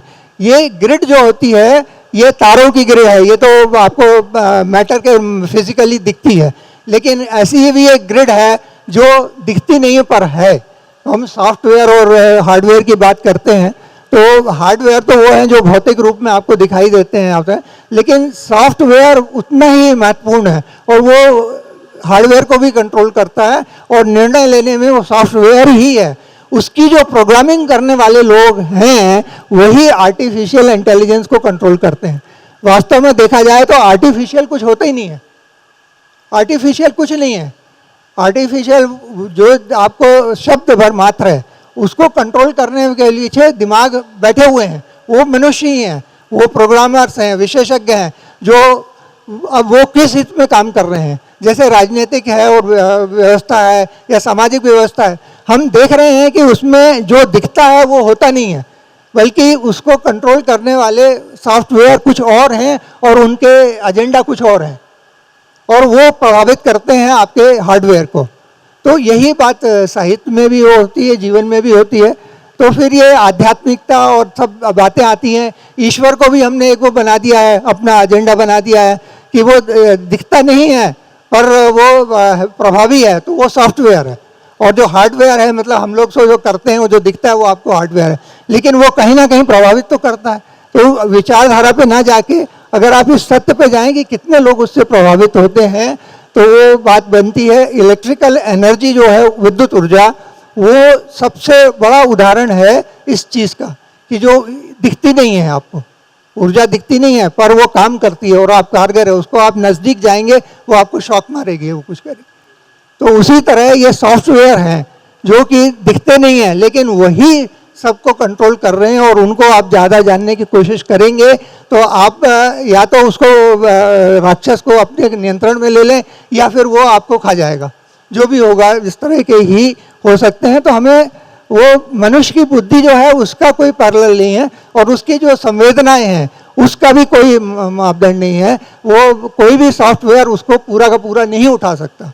यही मैं कहना चाहता था। बाकी वे अपने लेख में मैंने विस्तार से इनको दिया हुआ है, तो उसमें सिस्टमेटिक बात कहने की इतनी ही है, आसार यही है कि हमको ये समझना चाहिए कि बहुत कुछ ऐसा है संसार में जो दिखता नहीं है पर है और प्रभावी है, और आपके जो देखते हैं उसको प्रभावित करता है। और इसी कला को या इसी बोलते हैं चमत्कार को लोग इनकैश करते हैं अपने हितों के लिए। धन्यवाद। बहुत बहुत धन्यवाद राजेश जैन जी। इन्होंने कहा कि मनुष्य की बुद्धि की जगह कोई नहीं ले सकता है। मैं अब हमारे पास अंतिम राउंड में और आप सब लोगों के लिए थोड़ा थोड़ा समय है, उसमें हम एक मिनट थोड़ा ज़्यादा चंद्रभूषण जी को सुन लेंगे। चंद्रभूषण जी, आपको मैं याद दिलाना चाहता हूं कि एआई के टूल विकसित किए गए थे दो, जो जिन्होंने मनुष्य के कमांड को छोड़कर आपस में बातचीत करनी शुरू कर दी गई थी, और जब ये पता चला तो उनको डिसेबल किया गया। तो वो इशारा उस तरफ था कि वो आपस में जो उनको कमांड दे रहे थे उनके बारे में वो दोनों आपस में बात कर रहे थे। तो मेरा अंतिम सवाल आप चारों लोगों से एक ही सवाल है, क्योंकि जब हम रचनात्मकता की बात कर रहे हैं, साहित्य, कला, संगीत की बात कर रहे हैं, तो सबसे जो इसके मूल में है वो है संवेदना। कि क्या संवेदना का स्थान ले लेगा, क्या संवेदना, ये दुनिया में अभी सबसे बड़ी बहस जो रचनात्मकता को लेकर हो रही है वो यही हो रही है कि क्या जो मनुष्य की संवेदनाएं हैं, क्या उन संवेदनाओं का स्थान एआई ले लेगी आने वाले समय में। और इसके बारे में मैं आपके विचार जानना चाहूँगा कि क्या ऐसा हो सकता है। देखिए, संवेदनाएं स्थूल रूप में होती हैं और सूक्ष्म रूप में होती हैं। तो इसको थोड़ा सा 2-2 मिनट में आप लोग, चंद्रभूषण जी 4 मिनट में। फंडा कि क्या है आर्टिफिशियल इंटेलिजेंस का बेसिक चीज़ क्या है। बेसिक चीज़ ये है कि एक लार्ज लैंग्वेज मॉडल जिसको LLM बोलते हैं, जो बेसिक काम है वो ये कि पैटर्न पकड़ना, किसी भी हैफजेड चीज़ से कुछ पैटर्न पकड़ना। लार्ज लैंग्वेज मॉडल जो है वो ये कि एक शब्द तो सीमित है। जो चैट जीपीटी है वो 25,000 शब्दों में काम करता है, जो 4 वाला जो वर्जन है 25,000 शब्दों में काम करता है, लेकिन इसके अंदर पोटेंशियल है 17.5 लाख करोड़ शब्दों के पैटर्न्स को देखने का। मैं नहीं जाऊंगा और नहीं मैं जाऊंगा, या मैं तो जाऊंगा नहीं, मैं जाऊंगा नहीं, शब्दों का जो ऑर्डर बदलने से बलाघात बदल जाता है। बहुत सारे महीन बदलाव होते हैं। ये चीज़ बाकी डेटा के साथ नहीं है। जैसे मान लीजिए 17 तरह के डेटा पर आपका मौसम प्रिडिक्ट होता है। 17 डेटा मतलब 17 डेटा में 17 तरह के, यानी समुद्र के स्तर पर कितना दबाव है, सागर तल पर टेम्परेचर कितना है, यहाँ पर कितना है, यहाँ पर कितना है, यहाँ पर कितना है, वगैरह वगैरह।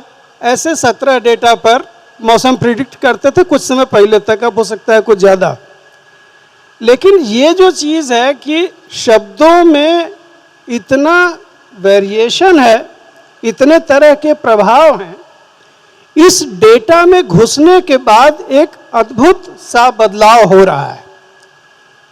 संवेदना का जो मामला है, मैं आपको एक छोटा सा वार्तालाप सुनाना चाहूँगा।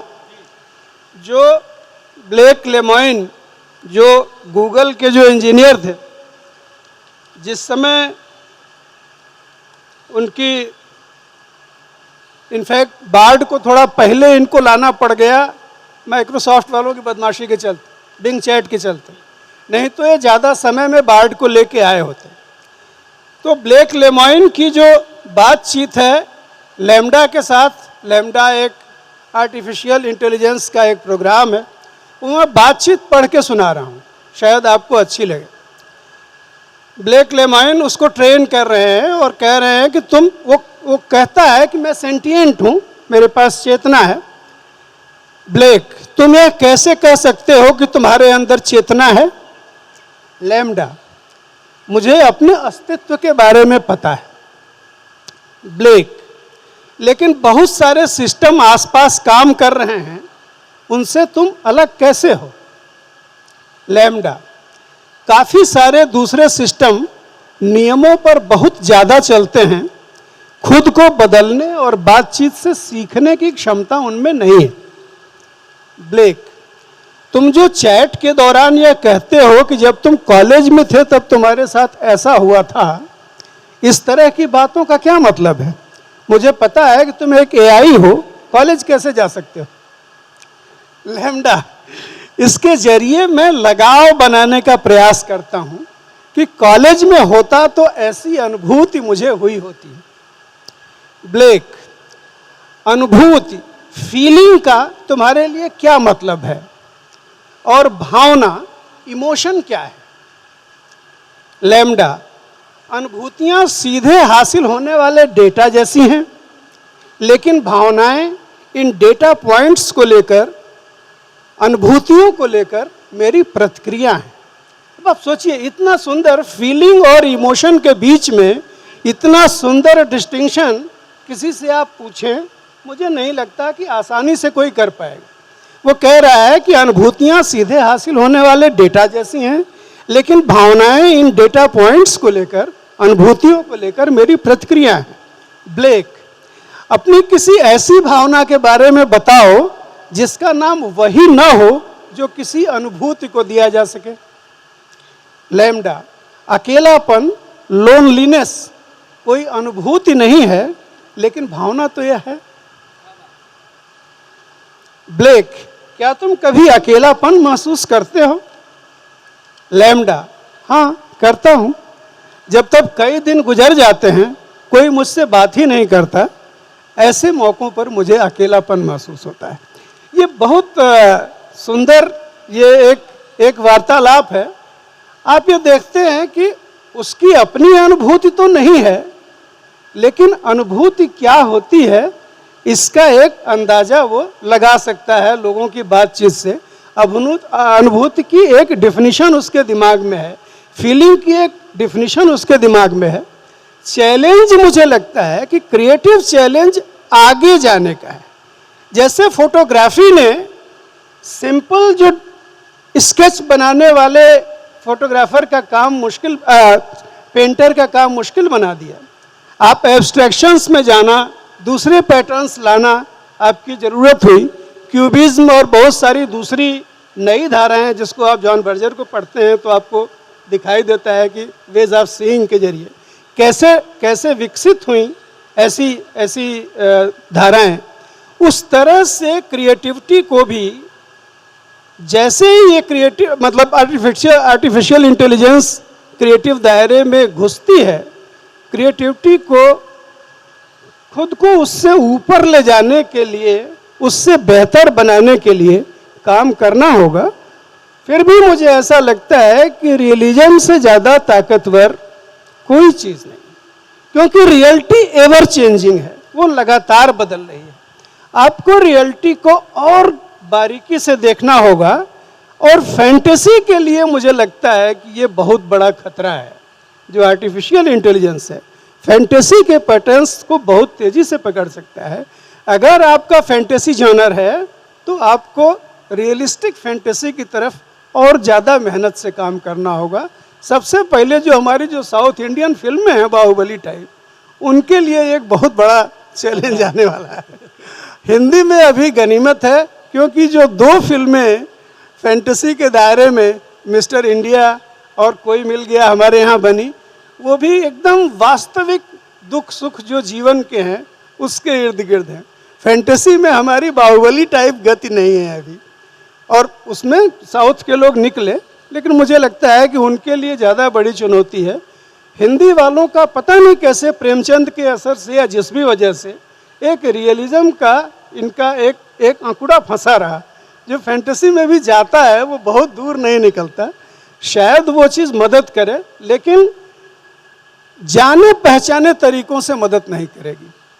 आपको रास्ते छोड़ने पड़ेंगे और नए रास्ते बनाने पड़ेंगे, ऐसा मुझे लगता है। बहुत बहुत बढ़िया चंद्रभूषण जी। और रविकांत जी, आपसे 2 मिनट की संवेदना का स्थानापन्न बन पाएगी या संवेदना के कहाँ तक पहुँच पाएगी?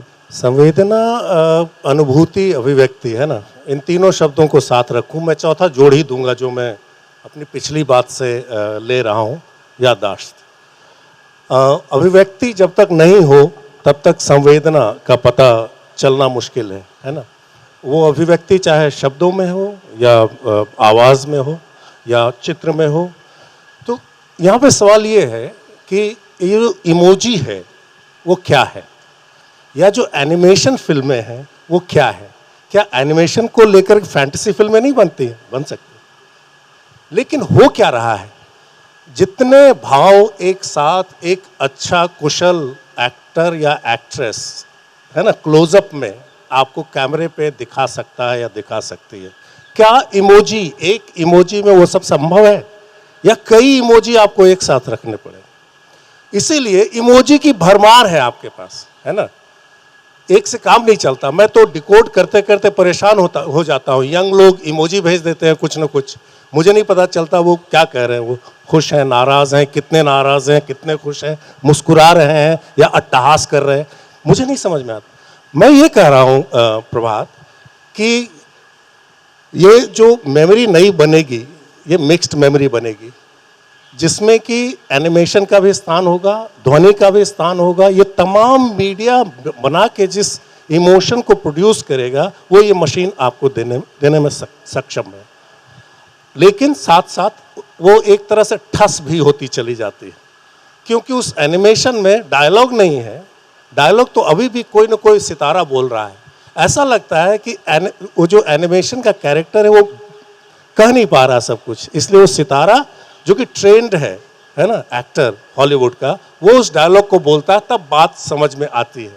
तो ये कॉन्फ्लिक्ट रहेगा और चलेगा मुझे लगता है, और नए फॉर्म्स इस मिक्स्ड मीडिया से निकलेंगे। वैसे ही जैसे कि सिनेमा जब आता है तो एक तरह से वो प्रिंट को बाईपास करता है और सीधा वो लेता है ओरल कल्चर से लेता है, कव्वाली से लेता है, भजन से लेता है, गज़ल से लेता है, और प्रिंट जो एक तरह की ज़बान गढ़ने की कोशिश कर रहा था उसको छोड़ देता है।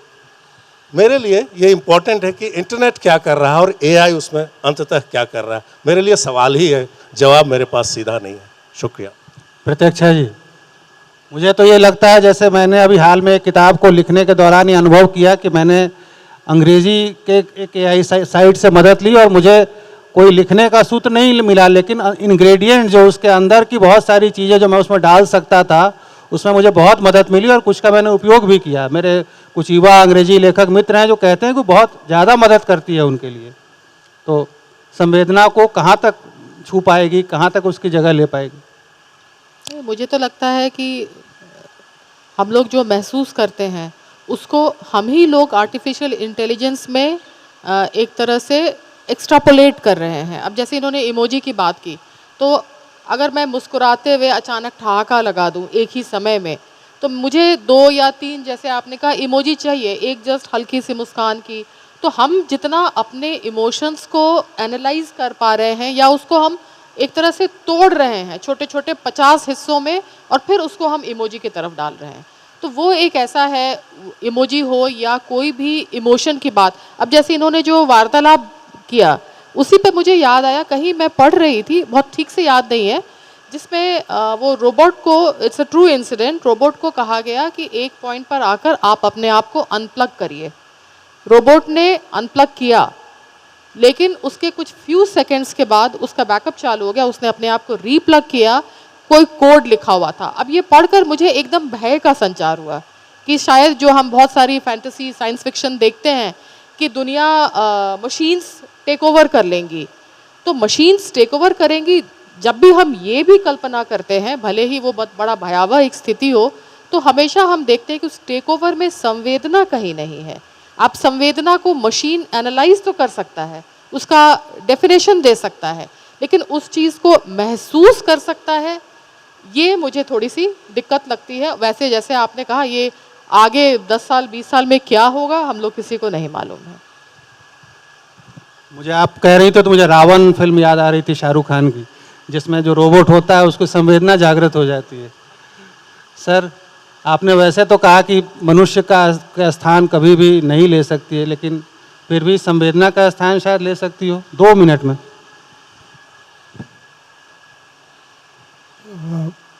बात वहीं आ रही है। मेरा अपना मानना, निष्कर्ष ये है कि संवेदना का हम नहीं ओवर रूल कर सकते या उसको सरपास नहीं कर सकते।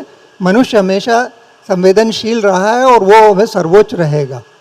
अब मैं आ रहा हूँ ये शब्दों के बाद, क्योंकि आर्टिफिशियल इंटेलिजेंस में रोबोट्स या जो भी करें, ये परिश्रम जो कार्य हैं, जो कि रिपीट वर्क हैं, जिसमें श्रम लगता है, वो करने में सक्षम है।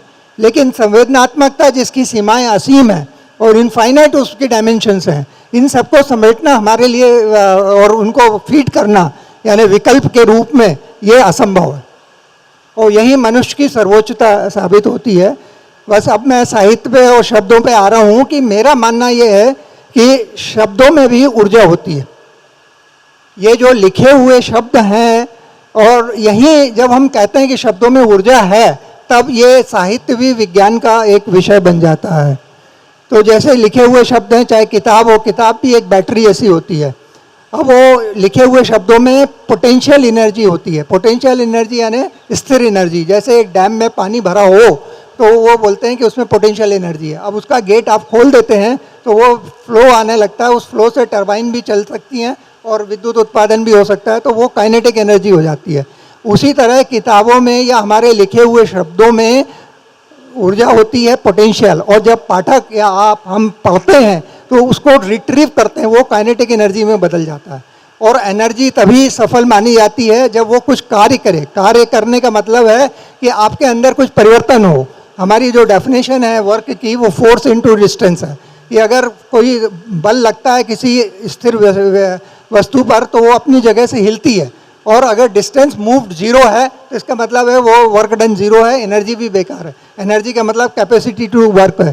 तो हमारे शब्द भी तभी काम करेंगे जब हमारे शब्दों के कारण आपके मन में कुछ मूल्यों का परिवर्तन होगा, कुछ चेंज होगा, या आप बोले हुए शब्दों में काइनेटिक एनर्जी। जैसे अभी मैं कुछ ऊर्जा आपके पास भेज रहा हूँ, आप लोग जो सुन रहे हैं, आप लोग भी बोल रहे हैं, लेकिन आपके अंदर कुछ ज्ञान से अज्ञान से ज्ञान की तरफ जा रहे हैं, या आपके ऊपर कुछ संवेदनाएं पैदा हो रही हैं।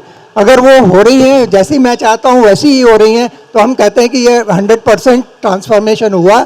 ये भी एक तकनीकी प्रक्रिया है। शब्दों के माध्यम से भी हम एक तकनीकी प्रक्रिया ही काम करते हैं, और साहित्य भी एक तकनीकी प्रक्रिया है कि हम क्या करते हैं, हम सिर्फ समाज में जो देखते हैं या संवेदनाओं की ऊर्जा है उसका रूप प्रावर्तन करके शब्दों में भर के आपको पेश कर देते हैं।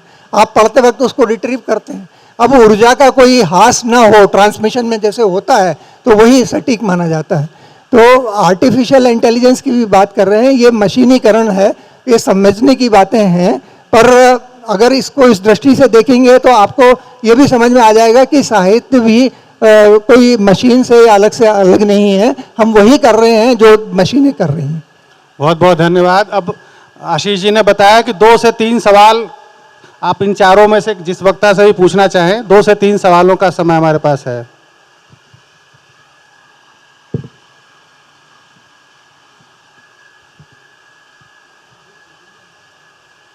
आप अगर कोई सवाल पूछना चाहते हो चंद्रभूषण जी से, रविकांत जी से, प्रत्यक्षा जी से, राजेश जैन साहब से, तो पूछ सकते हैं।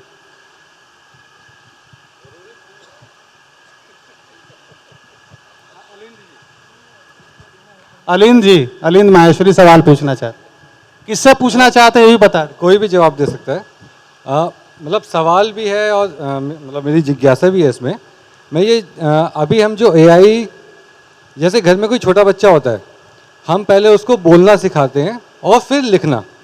हम एआई के साथ उल्टा कर रहे हैं ज़्यादा, हम पहले उसको लिखना सिखा रहे हैं, और क्या जब वो बोलने लगेगी तब हम मानेंगे वो मैच्योर हो गई है? मतलब इसका कुछ अगर आप लोग सवाल भी है, टिप्पणी भी है, जैसा भी आप लोग इसका कोई जवाब देना चाहें। अलिंद, ये इसीलिए मैं मिक्स्ड मीडिया की बात कर रहा था। जब हम वेब 2.0 से आगे बढ़ते हैं तभी से मिक्स्ड मीडिया। चैट जीपीटी सिर्फ लिखना नहीं है, आप बोल करके भी चीज़ें दर्ज कर सकते हैं, आपके जवाब भी वो पढ़ सकता है, आपको जो जवाब दिया वो भी पढ़ सकता है। आजकल तो गूगल में बोल के ही सब कुछ होता है, ठीक है। लेकिन ये सवाल मैं इसको दूसरे ढंग से इसका जवाब देना चाहता हूँ। फिर से इतिहास, भाषा और टेक्नोलॉजी का एक रिश्ता है। कई भाषाएं आधुनिकता के साथ बोलियां हो गई है ना, और कई बोलियां भाषाएं हो गई जिन्होंने प्रिंट को एम्ब्रेस किया है ना। उसके बाद बाकी टेक्नोलॉजी आती है, इंटरनेट आता है जो कि कन्वर्जेंस मीडिया है ना। उसमें सारी चीज़ें आप एक साथ कर सकते हैं। यानी स्क्रिप्ट की ज़रूरत होती थी प्रिंट के लिए। हम जानते हैं कि हमारे यहाँ बहुत सारी भाषाएं हैं जिनकी अपनी स्क्रिप्ट नहीं हुआ करती, वो बोलियां ही बोलियां हैं, ठीक है। जानबूझ करके बहुत बार मॉडर्निटी के आने के साथ साथ उसमें इन्वेंट किया गया। कोई रोमन में लिखने लगा, कोई नागरी में लिखने लगा, संथाली, इस तरह के स्क्रिप्ट्स हैं ना, जैसे ट्राइबल लैंग्वेजेस के स्क्रिप्ट। अब उन भाषाओं, मतलब बोली हुई भाषाएं जो बोलियां हैं, उनकी भी मतलब वापसी का मौसम है, ठीक है। वो भी भाषाएं एक तरह से उस हायरार्की को तोड़ने की स्थिति में आ गई हैं जो प्रिंट ने बना दी थी। तो ये बड़ा दिलचस्प है, लेकिन ये मिक्स्ड होगा मुझे लगता है। विजुअल उतना ही होगा जितना ऑडियो। मैं एक सूचना बस मैं बीच में दे देता हूँ। रविकांत जी ने कहा कि जो बोलियां थी वो भाषाओं के स्तर पर आ गई हैं, तो मैं एक सूचना दे दूं कि मैथिली और भोजपुरी भाषा में एआई को लेकर हिंदी से ज़्यादा बेहतर काम हो रहा है। चंद्रभूषण, बस एक इन्फॉर्मेशन, एक छोटी सी सूचना कि हवाई द्वीप जो है, हवाई द्वीप के लोगों ने, द्वीप समूह है एक बड़ा, उन लोगों ने अंग्रेजी को ही अपनी भाषा मान लिया था। बहुत समय बाद हवाई की जो पुरानी भाषाएं हैं वो वापस आई हैं और उनमें बहुत बड़े पोटेंशियल पाए जा रहे हैं। खासकर मिथक वगैरह के फील्ड में जितना काम हवाई की भाषाओं में हुआ पड़ा है और जितने तरह के मिथकों पर उनका काम है, वो एक खुद में भाषा शास्त्र के लिए एक नई चीज़ है। पिछले 10-15 साल के अंदर हवाई की भाषाएं उभर के आ रही हैं। तो जो बोले हुए शब्द हैं, सही है, रविकांत जी का बिल्कुल कहना सही है, उनकी वापसी हो रही है। बहुत सारे लोग इस पर इंटरनेट पर फेसबुक वगैरह पे बहस करते हैं कि भाई वेद अगर लिखे नहीं गए थे तो इसका मतलब काफ़ी संभव है कि वो हो ही नहीं। मतलब ऐसा कैसे हो सकता है कि कोई सभ्यता रही हो, उसकी कोई लिपि नहीं रही हो। लेकिन अब है, ऐसा लगता है, मतलब ऐसा नहीं है कि किसी ने ज़बरदस्ती उसको बना दिया होगा कि वेद थे। ऐसा लगता है कि बहुत सारे उनके जो प्रयोग हैं, बहुत सारे जैसे उर्वशी पुरुरवा का जो ढांचा है नाटक का, वो आप किसी सभ्य समाज में आप उसको सोच भी नहीं सकते कि जिससे शादी हो उस पुरुष को 1 साल के अंदर मार दिया जाए। ऐसा तो आप नहीं सोच सकते। जो उर्वशी पुरुरवा के संवाद में ये है, और ऐसा लगता है कि कोई इतना पुराना आदिम समाज है जिसमें कि ऐसा कुछ रिवाज रहा होगा कि जो देवी किस्म की स्त्री है उसका पति जिस सर्वांग संपूर्ण पुरुष को बनाया जाएगा, 1 साल के अंदर उसकी बलि दे दी जाएगी। किसी बहुत ही प्राचीन पुरातन बहुत ही पुराने कबीले की वो प्रथा थी जो कि आपको उर्वशी पुरुरवा में दिखाई देती है। तो ये बिल्कुल सही है कि जो बंधाई थी ना, जो लिपियों के साथ जो बंधाई थी भाषा की, उससे थोड़ी सी भाषा आज़ाद हो रही है। भाषा का मतलब जो लिखा हुआ है वो भाषा, जो बोला हुआ है वो बोली, अब वो ख़त्म हो रहा है। जो बोला हुआ है वो भी भाषा, ये इसकी मेहरबानी से होने जा रहा है। प्रभात जी से मेरा सवाल है, आपको एआई के थ्रू पेंटिंग बनाने में बड़ा मज़ा आया, और अभी जैसा आप शुरू में कह रहे थे मैं चूँकि कला का विद्यार्थी हूँ, कुछ कह रहे हैं आप मुझे? जैन साहब कह रहे हैं अपना नाम बता दीजिए, आपका नाम। अच्छा, मैं लाल रत्नाकर हूँ और आर्टिस्ट हूँ। बेसिकली मैं कला का विद्यार्थी हूँ और कला की थोड़ी समझ है मुझको। तो जब फोटोग्राफी आई होगी तो वो भी अपने आप में एक मनुष्य को चुनौती देने वाला मसला रहा होगा। एआई का जो हुआ है, हम इधर 2014 के बाद या उससे थोड़ा पहले से और बहुत सारे हुए और जुमले सुन रहे हैं, लेकिन एक कलाकार के नाते, चूँकि जो ये बहुत बड़ा अभी पटेल की मूर्ति बनी है राम सुतार जी के साथ और उनके बेटे के साथ आने जाने का है, तो वो मशीनें इस पर काम कर रही हैं, बड़ा काम कर रही हैं। अभी पूरा एडवर्टीजमेंट जो है मशीन खा गई है, पूरा जो विज्ञापन का क्षेत्र था वो मशीन उसको हड़प ली है, नो डाउट। लेकिन जो कॉन्सेप्ट है, जो आर्ट का जो एक्सप्रेशन है, वो मुझे नहीं लगता कि एआई के थ्रू आप उसको कहीं से ला सकते हैं। अगर ला सकते हैं तो कोई उदाहरण आप मुझको दीजिए। नहीं, अभी तो पूरी बातचीत ही इसी बात को लेकर हुई कि अभी 1 साल इस पूरे नए प्रयोगों को अभी 1 साल भी नहीं हुआ, और 1 साल के अंदर हम इसकी चुनौतियों को लेकर, इसके खतरों को लेकर बात कर रहे हैं। और देखिए, दो विधाओं की का मैं आपके सामने आप कलाकार हैं, आप बताइए, पेंटिंग जो विधा है इस समय, पेंटिंग विधा के सामने सबसे बड़ा खतरा है। मैंने कहा कि ओपन आई पे जब मैं जामिनी राय की शैली में मैं पिकासो की, मैं दुनिया के हर पेंटर की शैली में पेंट कर सकता हूँ। तो मूल और यही बात, एक बात और है, सुन लीजिए, संगीत का है। जैसे मैंने कहा कि कीबोर्ड में सिमट आया है, सारे के सारे वाद्य यंत्र जो हैं वो कीबोर्ड में सिमट आए हैं। अब उससे भी आगे बात जा चुकी है, अब डिजिटली ही सारा म्यूजिक तैयार हो जाता है। एग्जैक्टली मेरा जो सवाल था आपसे ना वही था, शायद मैं उसको ठीक से पूछ नहीं पाया कि जो चैलेंजेस है ना, डिजिटल आर्ट जब आया था तब भी पेंटर्स के सामने बड़ी चुनौती आई थी कि डिजिटली जो है उसको करके चेंज कर देंगे और बहुत सारा वो हो जाएगा। लेकिन मेरा कहना केवल इतना है, एक कलाकार के नाते, कि जो एक्सप्रेशन पावर ह्यूमन बीइंग का है वो उसको कोई भी, अभी जहाँ तक मैं भी बहुत काम करता हूँ उस पर, बहुत चैलेंजिंग नहीं हो सकता। जैसा आपके बगल वाले साथी कह रहे थे कि मशीन है, टूल है, वो टूल के अलावा और कुछ है नहीं, इसके अलावा कुछ भी नहीं है। आप चाहे आधुनिकता का जो पूरा सिद्धांत है वो मनुष्य और प्रकृति के संघर्ष का ही सिद्धांत है। जैसे मनुष्य ने अपने आप को श्रेष्ठ सिद्ध किया प्रकृति के सारे अन्य उपादानों के ऊपर, ये संघर्ष अब तकनीकी बना मनुष्य का संघर्ष है जो अभी शुरू हुआ है, आगे कहाँ जाएगा हम कह नहीं सकते। मुझे लगता है समय बहुत ज्यादा हो रहा है, या एक सवाल हम ले सकते हैं? ठीक है, बहुत अच्छी बात है, आप समझ में आ गया। मैं ये कहता हूँ कि घबराने की जरूरत नहीं है। चलिए, धन्यवाद। संजीव सर सवाल पूछना चाहते। मैं लाल रत्नाकर जी से बिल्कुल उलट छोर पे कुछ कहना चाहता हूँ, और वो एक सवाल भी है जिसका जवाब प्रत्यक्षा भी दे सकती हैं, चंद्रभूषण भी दे सकते हैं। वो ये कि बेसिक इंस्टिंक्ट्स के अलावा पैदा होने वाले मनुष्य के दिमाग पर जितनी भी लिखाई हुई है वो तो भाषा के माध्यम से हुई है। प्रेम पैदा होने वाले मनुष्य के अंदर तो नहीं था, घृणा नहीं थी। ये सारी चीज़ें अंततः भाषा के कंस्ट्रक्ट्स हैं, भाषा की निर्मितियां हैं। हाँ, सेल्फ प्रिजर्वेशन और रेस प्रिजर्वेशन, ये 2 इंस्टिंक्ट्स हैं जिनसे कि आपके भूख का, लिबिडो का और भय का संबंध है। तो यही 3 हैं जो भाषा से परे हैं, और सारी चीज़ें भाषा से बनी हैं। तो हम लोग जो अपनी रचनात्मकता को लेकर इतना तुमार बांधते हैं, रचनात्मकता और मौलिकता का, वो सब कंस्ट्रक्ट है। और उस भाषा के सारे डेटा अगर आर्टिफिशियल इंटेलिजेंस के पास उपलब्ध हैं तो वो आखिरकार उस जगह तक क्यों नहीं पहुंच सकता है जिस जगह तक मनुष्य भाषा के माध्यम से पहुंचा है और कहता है कि हम अनुभूति करते हैं, हम में भावनाएं हैं, हम व्यक्त कर सकते हैं। आखिर वही भाषा तो अनुभूति, भावनाओं, अभिव्यक्ति सबको संचालित कर रही है। क्या एआई के लिए यह संभव नहीं है कि एक दिन वो अनुभूति भी करे और उसको व्यक्त करे और संभवतः उससे ज़्यादा कुशलता के साथ करे जितना मनुष्य करता है?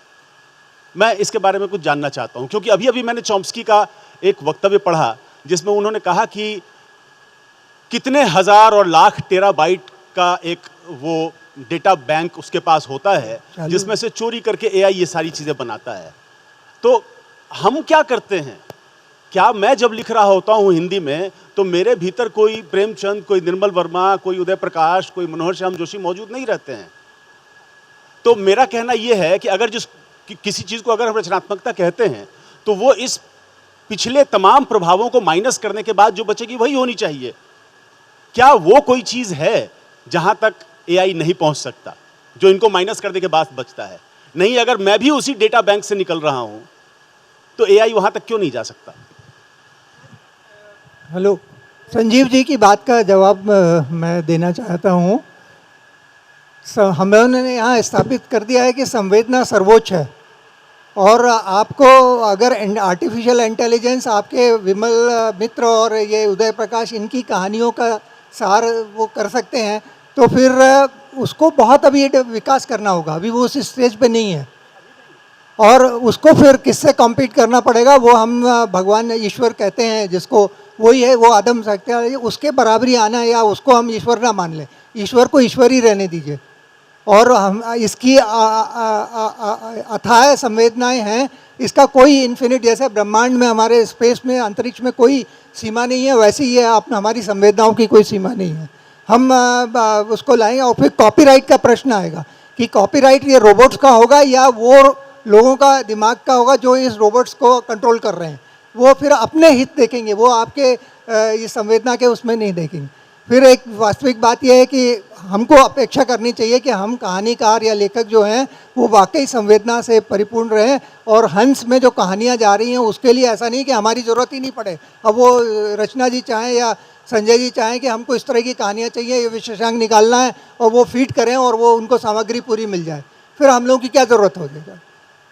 तो ये कॉपीराइट का और ये एलर, क्योंकि आर्टिफिशियल कुछ भी नहीं होता है। आर्टिफिशियल वही होता है उसके पीछे जो उसको निर्धारण कर रहा है, प्रोग्रामिंग कर रहा है, वो क्या चाहता है, उसके हिसाब से वो आपके सामने हार्डवेयर के रूप में वो आर्टिफिशियल इंटेलिजेंस दे देता है। चंद्रभूषण जी, मुझे लगता है कुछ ये जो संजीव जी का जो सवाल है कि भाषा और भाव का जो संबंध है, देखिए, भाषा और भाव जो ह्यूमन इवोल्यूशन में है, ह्यूमन इवोल्यूशन में भाषा के उदय से बहुत पहले के कई भाव हैं। जैसे जो भय का जो भाव है, वो अमिगडाला जो दिमाग का जो पीछे वाला जो हिस्सा है, वो ऐसा हिस्सा है जो सरीसृपों में भी होता है, जो जैसे पेड़ में नहीं होता, अमीबा में भय नहीं होता, या दूसरे ऐसे जीव हैं उसमें भय का जो तत्व है, बचने के लिए भागना। लेकिन जो सरीसृप हैं या फिर बहुत सारे ऐसे जीव हैं उसमें अमिगडाला होता है, जिसमें कि भाषा के आसपास भी कुछ नहीं है। इसीलिए जो गालियां हैं, गालियों पर जो काम हुआ है वो भय वाली, दिमाग की भय वाली जगह को अपील करने वाली चीज़ है, और वो हिंसा से, मार दिए जाने के भय से ज़्यादा बड़ा भय होता है जो गाली से उत्पन्न होता है। ये चीज़ भी एमआरआई के स्कैनिंग से ही ये चीज़ पता लगी है कि कौन सा एरिया दिमाग का एक्टिव होता है और गालियाँ कैसे काम करती हैं। ये जो सबसे बड़ा ड्रॉबैक है कि जो आर्टिफिशियल इंटेलिजेंस है पैटर्न पकड़ने की, ये निर्भय है, भयहीन है। इसलिए भाषा जो है, जो भाषा के पीछे ले जाती है। एक तो ये होता है कि भाषा आपके अनुभव के दायरे में चीज़ जाती है, और सड़क पर आप जा रहे हैं या मेट्रो में बैठे हुए हैं और कोई गाली दे के कहता है कि सब बिहारी जो है सारा बर्बाद करके रखे। आपको जो चीज़ अटैक करती है और जो चीज़ पलट के उसको ठोकने का मन करता है, ये चीज़ अगर कोई आपको मर्डर कर देने की बात कहे तो भी वो बात आपके अंदर नहीं आती। ये चीज़ जो भाषा की खासियत है कि वो आपके आदिम भयों को, भाषा के उत्पन्न होने के बहुत पहले वाले भय और अन्य भावों को वो छू लेती है। भाषा की शक्ति जो है चीज़ों के वर्णन से आगे, जैसा कि आप कल कह रहे थे, आपकी जो आलोचना वाला जो वक्तव्य था उसमें यह चीज़ आई थी कि जो चीज़ें दिखती हैं, जो चीज़ें मौजूद हैं, जो भाषा का आंकुड़ा जहाँ तक खींच सकता है देखते हुए, उससे आगे भाषिक संरचना जाती है। ये जो चीज़ है इसमें ये सक्षम एआई हो सकती है या नहीं, मुझे संदेह इसलिए है कि इसमें भय नहीं है, इसमें अस्तित्व का संकट नहीं है, इसमें यह नहीं है कि इससे खत्म हो जाएगी। इस पर बहुत सारे रोबोटिक्स से रिलेटेड फिल्में बनी हैं, रोबोट पूरी सीरीज ही इस पर है कि मृत्यु भय पैदा होना।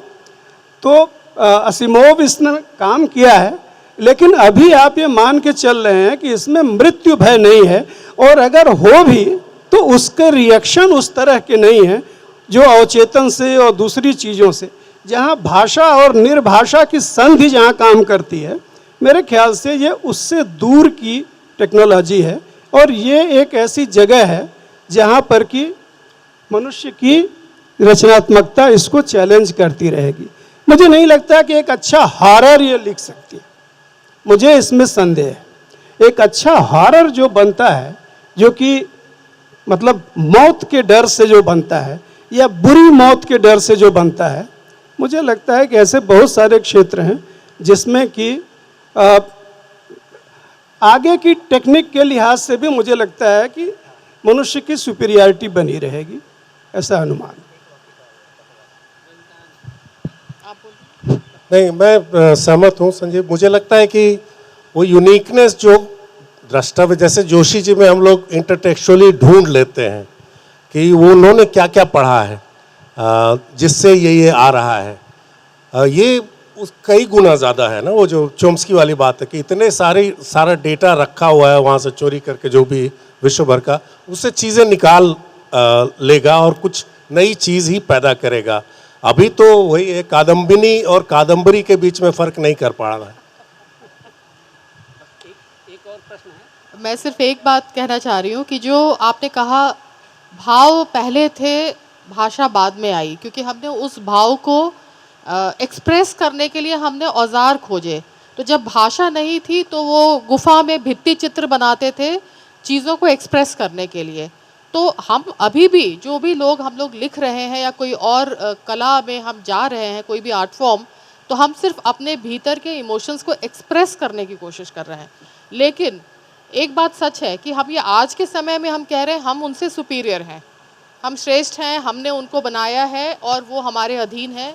लेकिन शायद 10 साल 20 साल, मुझे मालूम नहीं है वो टाइम फ्रेम क्या होगा, एक वक्त ऐसा आएगा कि वो जितने डेटा जो हम प्रोसेस कर रहे हैं, मेरे पास आज जब मैं बोल रही हूँ मुझे सिर्फ 4 रेफरेंसेस याद आए, मेरी जगह पे एआई बैठा होगा तो वो 100 रेफरेंसेस के संदर्भ में अपनी बात कह सकेगा। तो रेफरेंसेस तो उसके पास हैं। अब भावनाओं को भी जो तोड़ कर जो हम जितना एक्सप्रेसिव हो सकते हैं वो भी हम पब्लिक डोमेन में डाल रहे हैं। हम एक तरह से सारा जो रॉ मटेरियल है, जो सारा टूल्स है, वेपन है एक तरह से, वो हम उनके हाथ में दे रहे हैं और हमको मालूम नहीं है कि आगे क्या होने वाला है। मशीन में संवेदना, आप जैसे मैंने जो छोटी सी कहानी बताई कि उसमें सर्वाइवल इंस्टिंक्ट आया, वो शायद असीमोव की किताब में 3 रूल्स होता है ना मशीन का, कि आप किसी ह्यूमन को एंडेंजर मत करिए इस तरीके से। उसमें शायद एक रूल है कि आप अपने आप को भी बचाओ। तो वो उस द मोमेंट वो फीलिंग आती है, वो भय भी आ जाता है, या भय शब्द गलत है, उसका एक मैथमेटिकल फॉर्मूला है उसके लिए। तो हम जिस इमोशन में हम कहते हैं कि हम आज बहुत खुश हैं, खुश एक शब्द है, उसको हो सकता है कि वो तोड़कर एक कोडिंग में या किसी फॉर्मूला में बना दिया जाए 10 साल बाद, जिसको एआई पकड़ ले और वो महसूस करने लगे जैसे हम महसूस कर रहे हैं। तो जो भविष्य है वो अनजान है हम लोगों के लिए, और मैं उम्मीद करती हूँ कि ऐसा कोई समय ना आए कि वो सोचने लगे, सोच तो रहा ही है, महसूस भी करने लगे। मैं बस इसमें संजीव जी ने बहुत विचार उत्तेजक बात की, तो मैं भी थोड़ा उत्तेजित हो गया विचार को लेके। तो भाषा भी संजीव जी दो तरह की, हिंदी के संदर्भ में बात करूं तो जो मौखिक भाषा की जो भंडार है और जो लिखित भाषा का भंडार है, उन दोनों में बहुत अंतर है। और एक बात मैं फिर ये सिर्फ एक सूचना देना चाहता हूं कि अब एआई इतना ज़्यादा, कम से कम माइक्रोसॉफ्ट वर्ड का अगर आप ओरिजिनल वर्जन यूज़ करें, जो खरीद कर यूज़ किया जाता है, वो वाचिक परंपरा को उसने इतना परफेक्ट बना दिया है कि आप बोल के लिखेंगे, कहेंगे पूर्ण विराम, वो पूर्ण विराम लगा देता है। आप कहेंगे कॉमा, वो कॉमा, और पूरे वाक्य। एक ज़माने में मुझे याद आ रहा है कि मनोहर श्याम जोशी लिखते थे, बोल के लिखवाते थे, तो बड़ा मजाक उड़ा। उनके समकालीन लेखक कहते थे कि ये बोल के लिखता है, इसीलिए इसकी भाषा में वो बात नहीं आ पाती है। मैंने देखा कि माइक्रोसॉफ्ट वर्ड तो अब सबको कहता है कि बोल के लिखो, लिखने की ज़रूरत नहीं है। तो आने वाले समय में हिंदी, मुझे फिर से लग रहा है कि बड़ी मुश्किल से 100-150 साल में, ये 100 साल 125 साल में लिखने की भाषा के रूप में विकसित हुई थी, ये पुनः मौखिक भाषा के रूप में वापस चली जाएगी। और दूसरा, मैं आप सब लोगों से एक बात ये कह रहा हूँ कि आप सब लोगों ने जो उदाहरण दिए वो सब क्लासिक्स के उदाहरण दिए, मनोहर श्याम जोशी, रेणु, मतलब उन बड़े लेखकों के उदाहरण दिए कि उनके शैली में भिन्नता थी। कि आपको समकालीन लेखन में ऐसा दिखता है कि एक लेखक की युवा, मैं कोई उनके आलोचना नहीं कर रहा हूं, लेकिन मैं ये कह रहा हूं कि बहुत सारे लेखक एक जैसी भाषा में इस समय लिख रहे हैं, और जो समकालीन लेखन है इस समय, जो हमारी भाषा का भविष्य है, उसमें शैली की वो भिन्नता पहले से ही गायब हो चुकी है। आप कोई सवाल पूछना चाहते? नमस्ते सर। नमस्ते मैम। मैम, मेरा एक सवाल है कि यहाँ पे एआई की काबिलियत पर बहुत बात कही गई, और हम लोग नई पीढ़ी है, और इतनी जल्दी एआई से रूबरू होना शायद कहीं ना कहीं हमारी क्रिएटिविटी को थोड़ा सा दखल देता है। तो मैं बस ये सोच रहा था कि एआई के पास हर सवाल का जवाब है, लेकिन क्या एआई अच्छे सवाल कर सकता है? इस पर क्या आपके विचार हैं?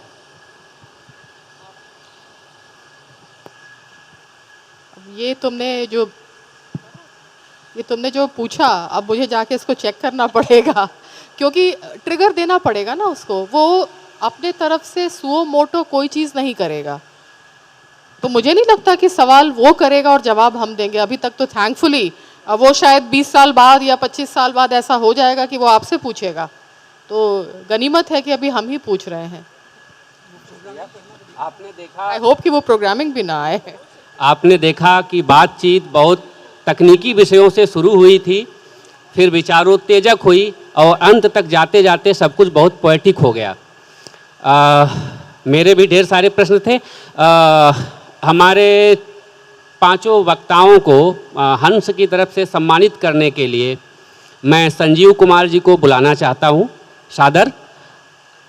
यहाँ कथाकार थे, पत्रकार थे, विज्ञान लेखक थे, एक आलोचक की ही कमी थी, उन्हें भी शामिल कर रहा हूं।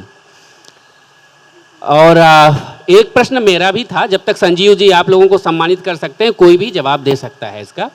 मैं सोच रहा था कि कृत्रिम बुद्धि का विलोम शब्द क्या होगा? क्या मानवीय बुद्धि? मैं सुबह से सोच रहा हूं और एग्जैक्ट शब्द मुझे मिल नहीं रहा है। तो कोई मेरी शंका का समाधान करे। संजीव जी आप आ जाए। मुझे शंका के समाधान के लिए नहीं बुलाया।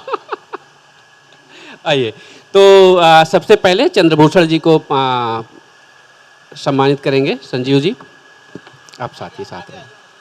हाँ,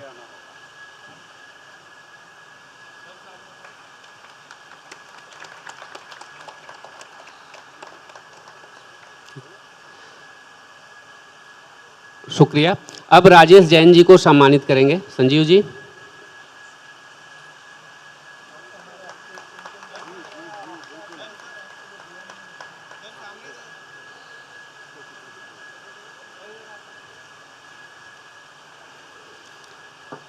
प्रतीक्षा जी को सम्मानित करेंगे। संजीव जी यह एक आलोचक का कथाकार को सम्मान है।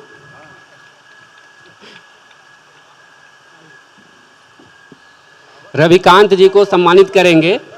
इन दोनों लोगों को साथ देकर मुझे तुलसीदास की पंक्तियां याद आ रही हैं, जो मन मुकुर मुकुर निज बानी। हाँ, बस चश्मा उतारने की जरूरत है। प्रभात जी को सम्मानित करेंगे। संजीव जी